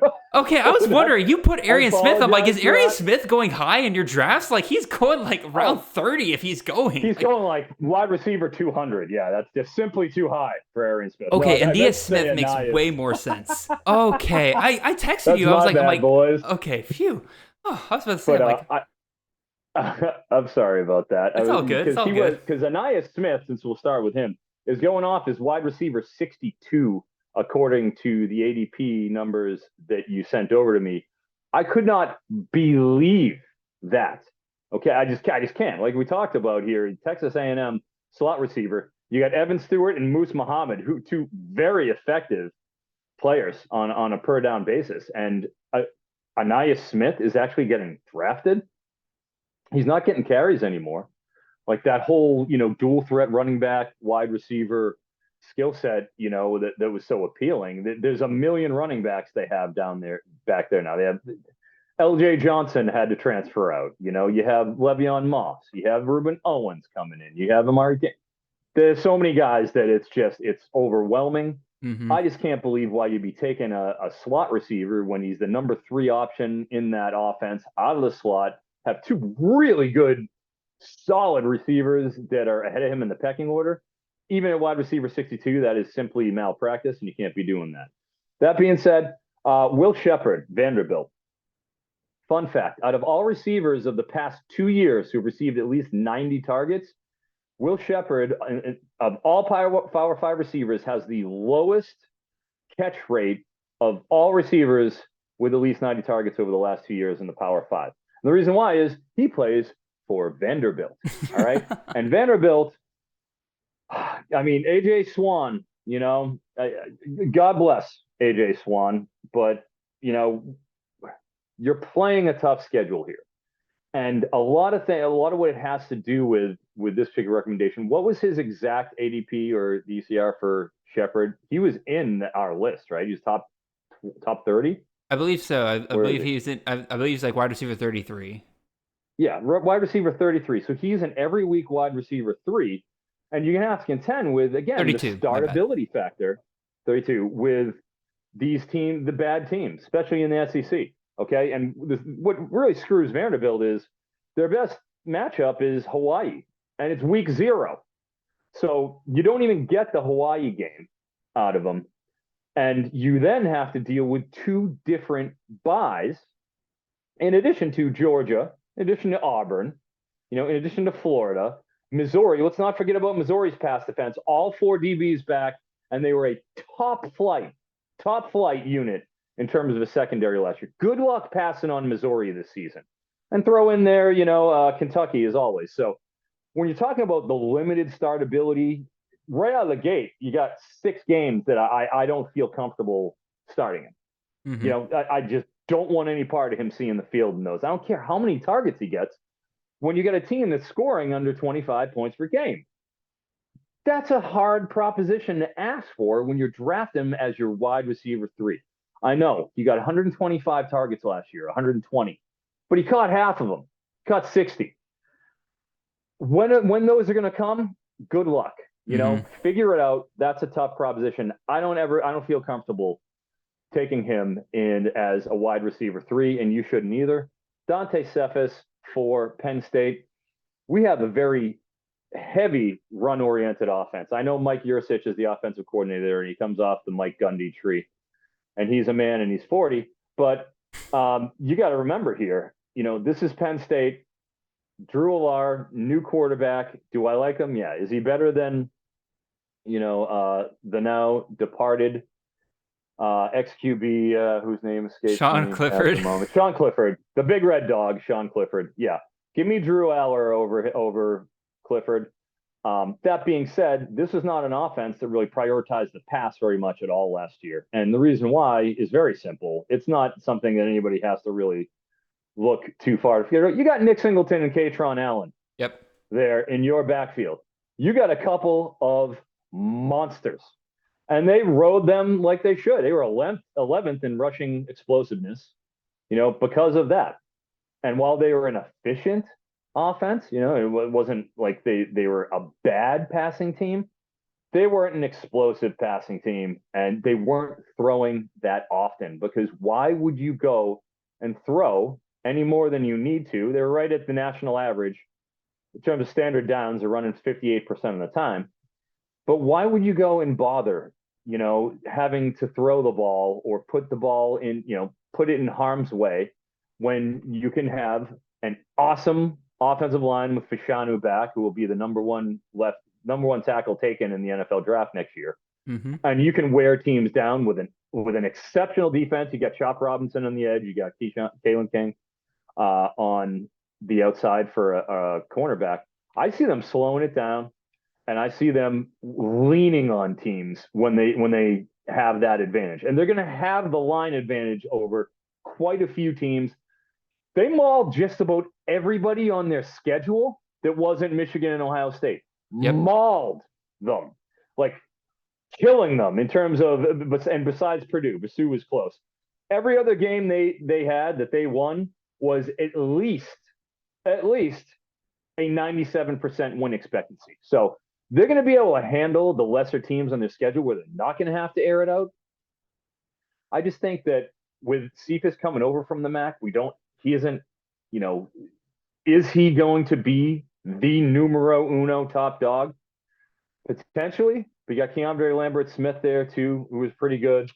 And you're coming into a Big Ten elite top 10 room. I just think there's a lot of projection involved there in an offense that is not going to put up huge passing numbers this year. Yeah, no, I definitely agree. Again, it really does not help that he's coming in during the fall rather than getting that early spring action as well. So I agree with you. Again, he's dropped. He started off pretty high early in the offseason. He's definitely dropped down a little bit lower, but still wide receiver 45. You're taking a shot at him as your first off the bench guy. I don't know about that. Tough call. Yeah. So, let's move on to some wide receivers that are going too low in our opinion. So again, I'll try to run through this really quickly. First guy I have here, Ricky White. Go offense is coming to town at UNLV. He's produced some great wide receiver numbers in the past. Looking at here, again, you got Mr. Izzard from back at Howard. Unfortunately, couldn't find any William and Mary stats as well, so forgive me there. But again, 40 catches, 1,064 yards, 12 touchdowns. Would have been absolutely fantastic for you if they're able to get that going over there. Terrible defense from UNLV. They're going to be forced to score, and the good news is they're going up against a lot of defenses that are not great. According to our guide, UNLV has the third easiest schedule in the country going into this year. I mean, really outside of their Michigan game, I'd be okay with starting Ricky White in pretty much every single one of their matchups. So I feel very comfortable there. Second guy I have here, Miles Price. Remember this guy? Drafted him in the second round last year, only for him to absolutely crap the bed last year. Again, to me, he might be the ultimate post-hype sleeper going into this year. Again, we drafted him wide receiver 8 last year. Finished as a wide receiver 231. Started off kind of decent, but never could really catch fire like you would expect that Zach Kelly offensive slot to do so. But really, it was just a ton of injuries limiting him the whole year. That entire wide receiver room was just completely snake bitten last year. It was never anything that could really knock them out of the games, but that you could tell none of them were living up to their potential because of it. Dre McCray comes in this offseason, got off to a hot start in spring, but the hype has kind of quieted down since then. Some beat reporters are saying that he's still with the second team.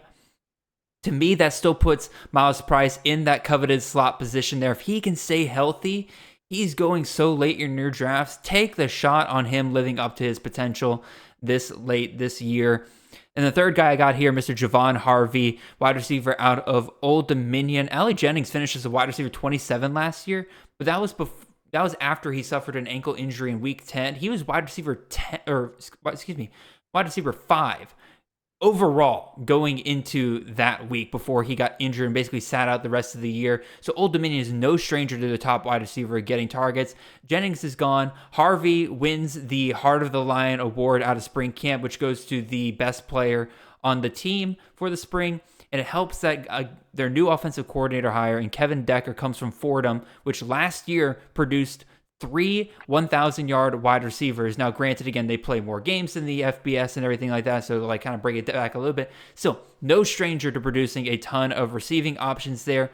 To me, the real big question with Harvey is, can ODU's new offense really get going in year one, and really just how bad will they be? Their offense was atrocious last year. It was one of the fastest paced offenses in the country last year, but it's also one of the worst in terms of 3 and out. So they would go out there, run 3 plays really quickly, punt the ball. It was awful. But to be fair, they did that, and Jennings was still a top 5 wide receiver throughout most of the year. So maybe that doesn't impact Harvey at all. I like Harvey. He's going way too late in a lot of these drafts, so definitely needs to be moving up a lot of your boards. I think he's still going like the wide receiver 50-ish range. Absolutely not. Way too good of a value down there. So, Froton, you want to go ahead and get into your guys, unless you got a quick comment on any of my guys? Yeah, Javon Harvey has been rocketing up draft boards since, the offseason process started. Absolutely. One of the top receivers in terms of gained ADP. I don't know. I haven't looked at these numbers, but my anecdotal evidence says Javon Harvey is coming. And as you mentioned with Kevin Decker, 50 points a game for Fordham last year. 5-0, 50 points a game. You have to pay attention with that sort of thing. And especially with ODU last year, they were basically the Indiana of the G5. Ripping off plays. They want to rip off a lot of plays, not successfully, but they want to go fast. So that's, initiative counts for something with Ricky Ronnie over there running the offense as the head coach, and now Kevin Decker involved.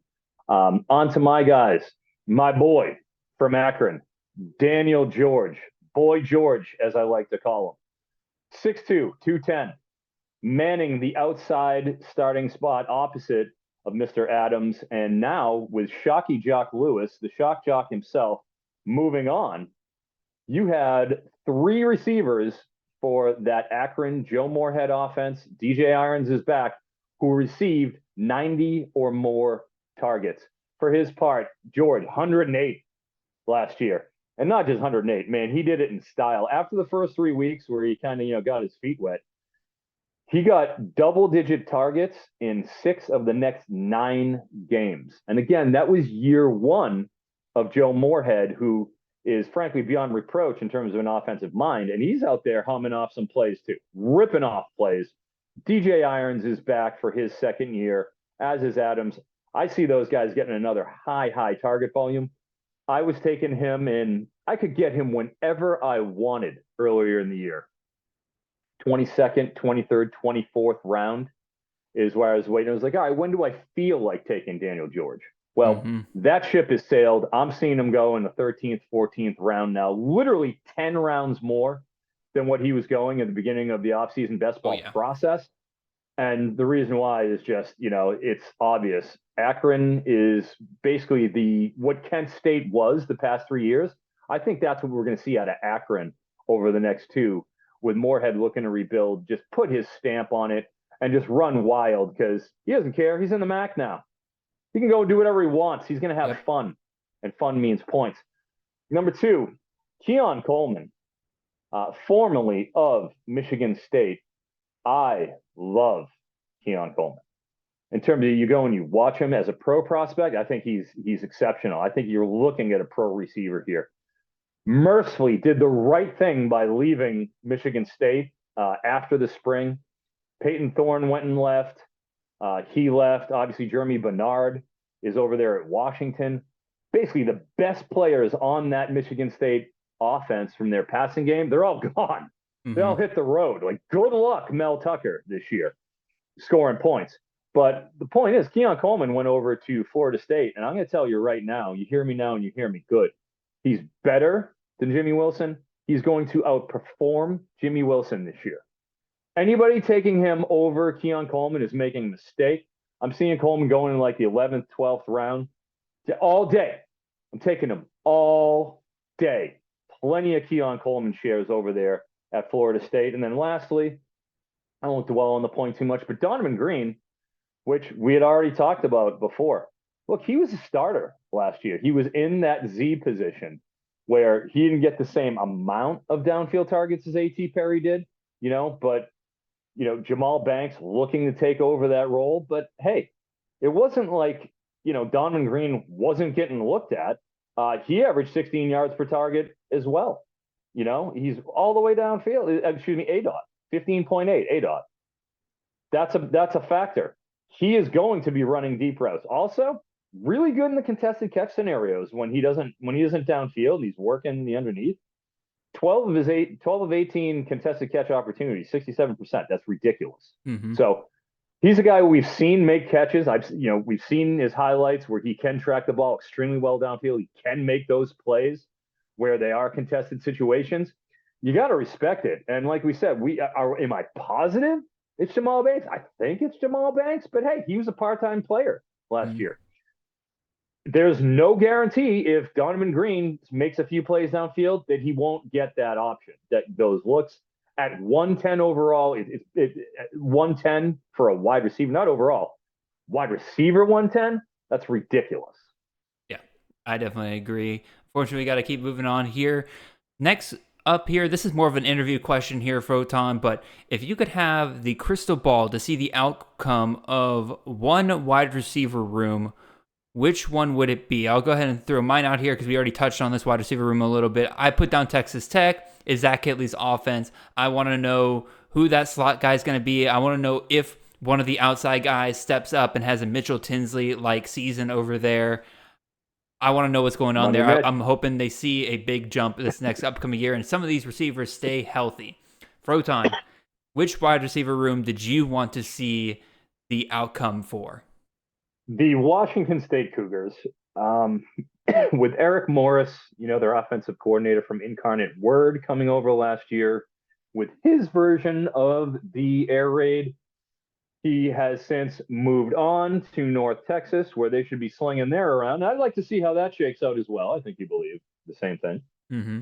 But now we have the Zach Kittley tree. So you have Zach Kittley at Texas Tech. I have Ben Arbuckle, who was the OC at Western Kentucky last year, is a protege of Zach Kittley, now taking his talents over to Wazoo, where their identity is throwing the ball around. They want to do it, and they weren't doing it as well as they wanted to last year, just plain and simple. 254 yards passing per game, 26 points per game. That isn't the Washington State we know. They want to be at 300 yards per game. I think you see Cam Ward, after he had a year of acculturation at the Power 5 level. Now that he's settled in, I think he'll look a little better. And they bring in a couple pretty good wideouts too. I like Kyle Williams. I wish, as we talked about with Brennan Marion at UNLV, I wish Kyle Williams was still at UNLV. I wish you could profit from that system, which he did. As a freshman, he was a little banged up last year, but I would love to see what's his role going to be. Josh Kelly, a guy I loved at Fresno State last year. Was really hoping that he could emerge on the outside, which, Nico Remigio ended up having a pretty important impact out there instead. But I really like Josh Kelly. He got hurt last season, through no fault of his own. Couldn't do much with Fresno State. And then obviously DT Sheffield, JUCO transfer, had an excellent spring. We saw him break a couple big plays and has a ton of buzz around him. But is he going to be the guy? Is he going to be the top dog? Because this is an offense that has supported two receivers, not just two good receivers, two elite receivers out of that Western Kentucky, Zach Kittley, Texas Tech offense. So I'm very curious to see how that room shakes out. And I do think it's worth keeping in mind Kyle Williams and Josh Kelly after DTU Sheffield is taken right around that 6th, 7th round range. You can get the other two at pretty much, late 20s in terms of rounds. Not a big fan of Lincoln Victor?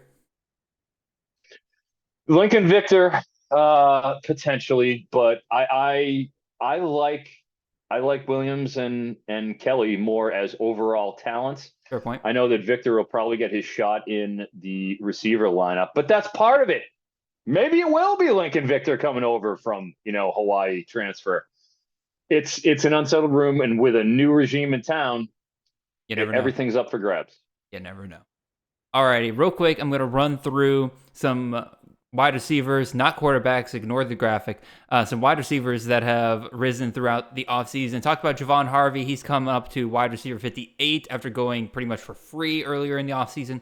Elijah Spencer, wide receiver out of Minnesota, coming over from Charlotte. He's started to see a rise. He's jumped up about 40 wide receiver spots here. Smoke Harris out of Louisiana Tech, he's jumped up from about the wide receiver 140 to wide receiver 92. So still pretty low, but there is a considerable rise there.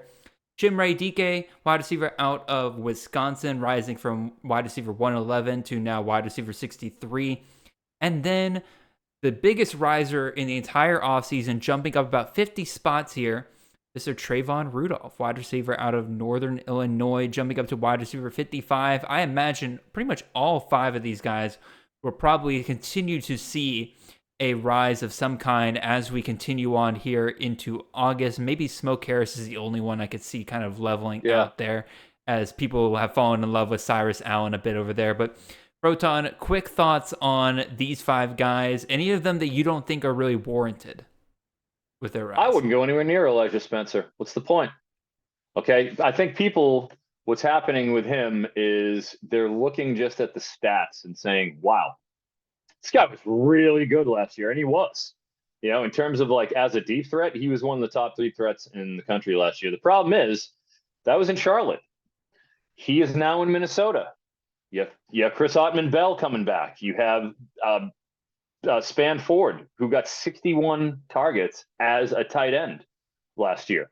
That was with Tanner Morgan. Now you have Ethan Kaliak-Manis, the Greek god himself, coming in, and it's his first year. Yeah, he started the last 5 years because Morgan was banged up the last 5 games, but kind of a new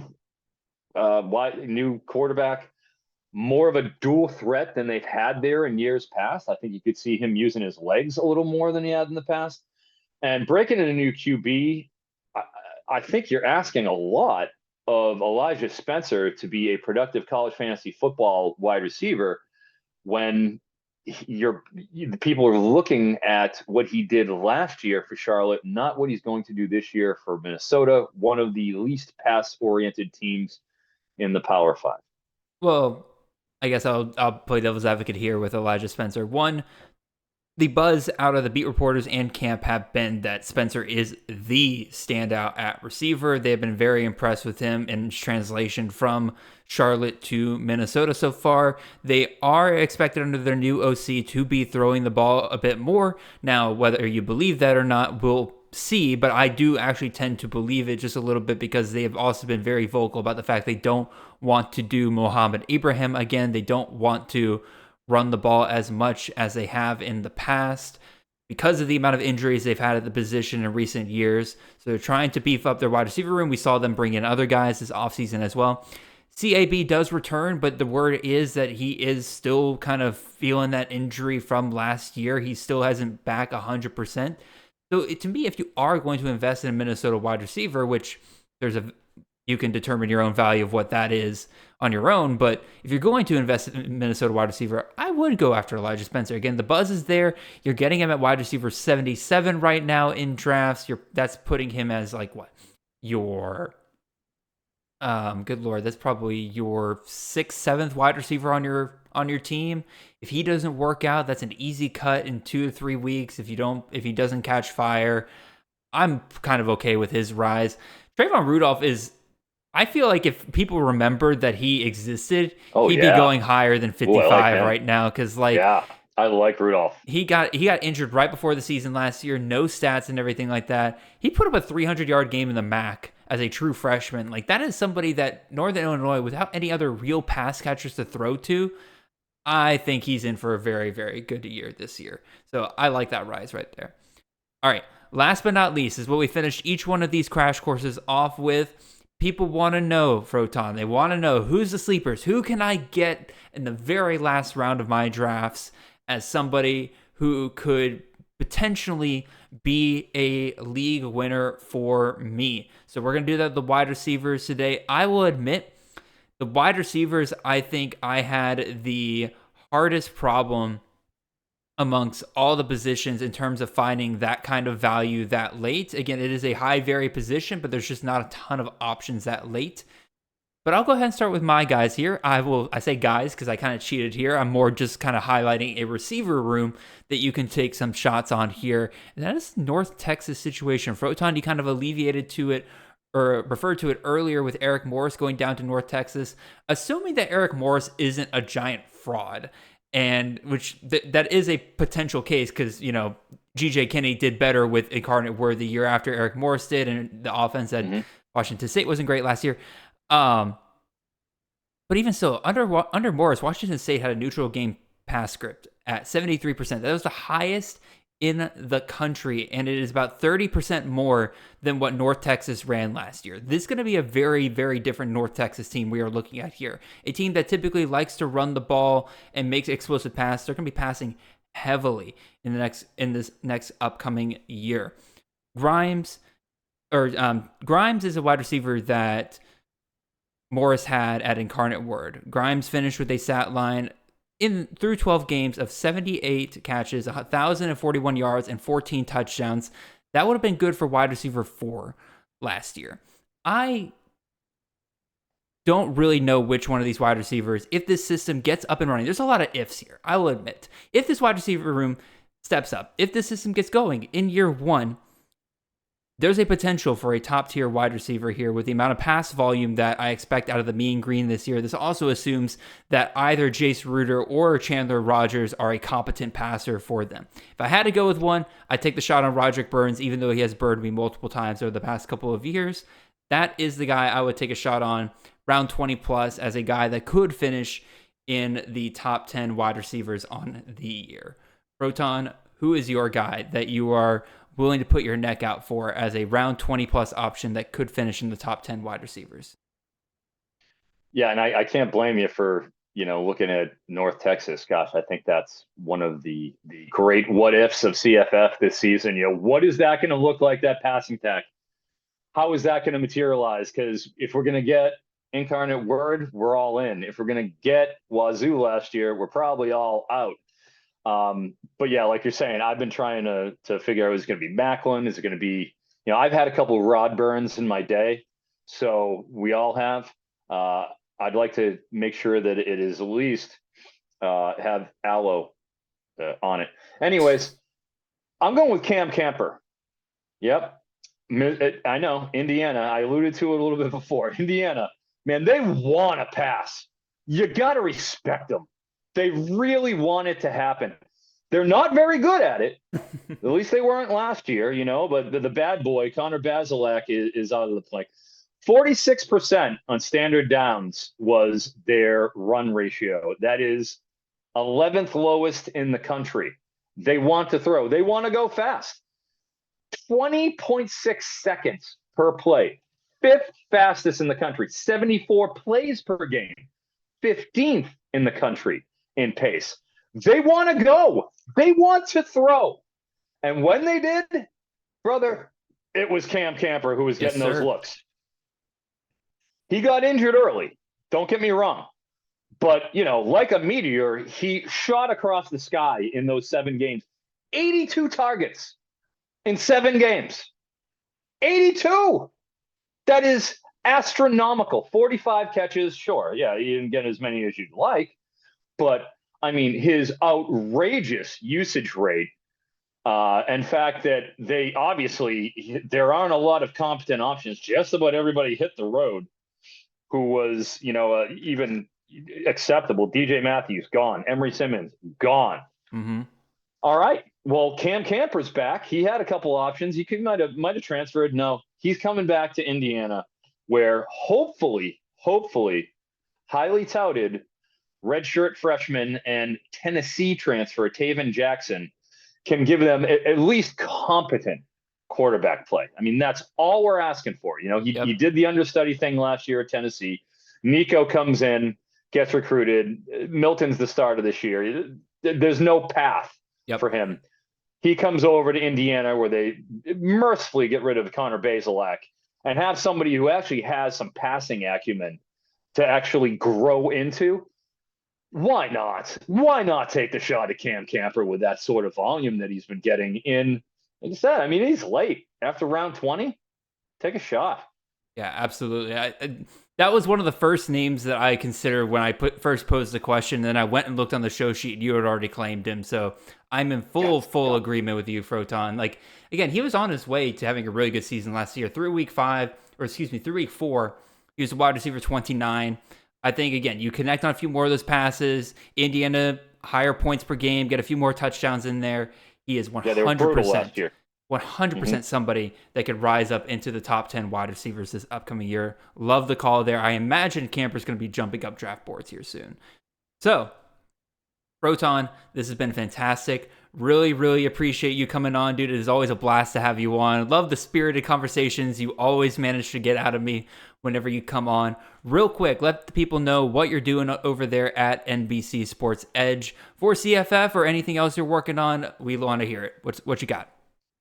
Sure. Well, I have 3 off-season columns that you can all parse that are pretty much evergreen on running backs, wide receivers, tight ends, how their carries and target distributions work out, and how that can help you to target sleepers, and just, how you go and prioritize the positions in your college fantasy football drafts. Besides that, I've been doing about 2,000 words on each Big Ten team so far.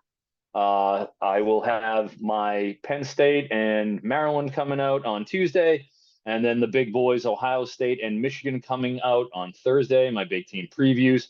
Everything you wanted to know about the Big Ten, but were afraid to ask, I advise you to take a look at those. And also, we have the FSGA draft coming up, which Jared is in.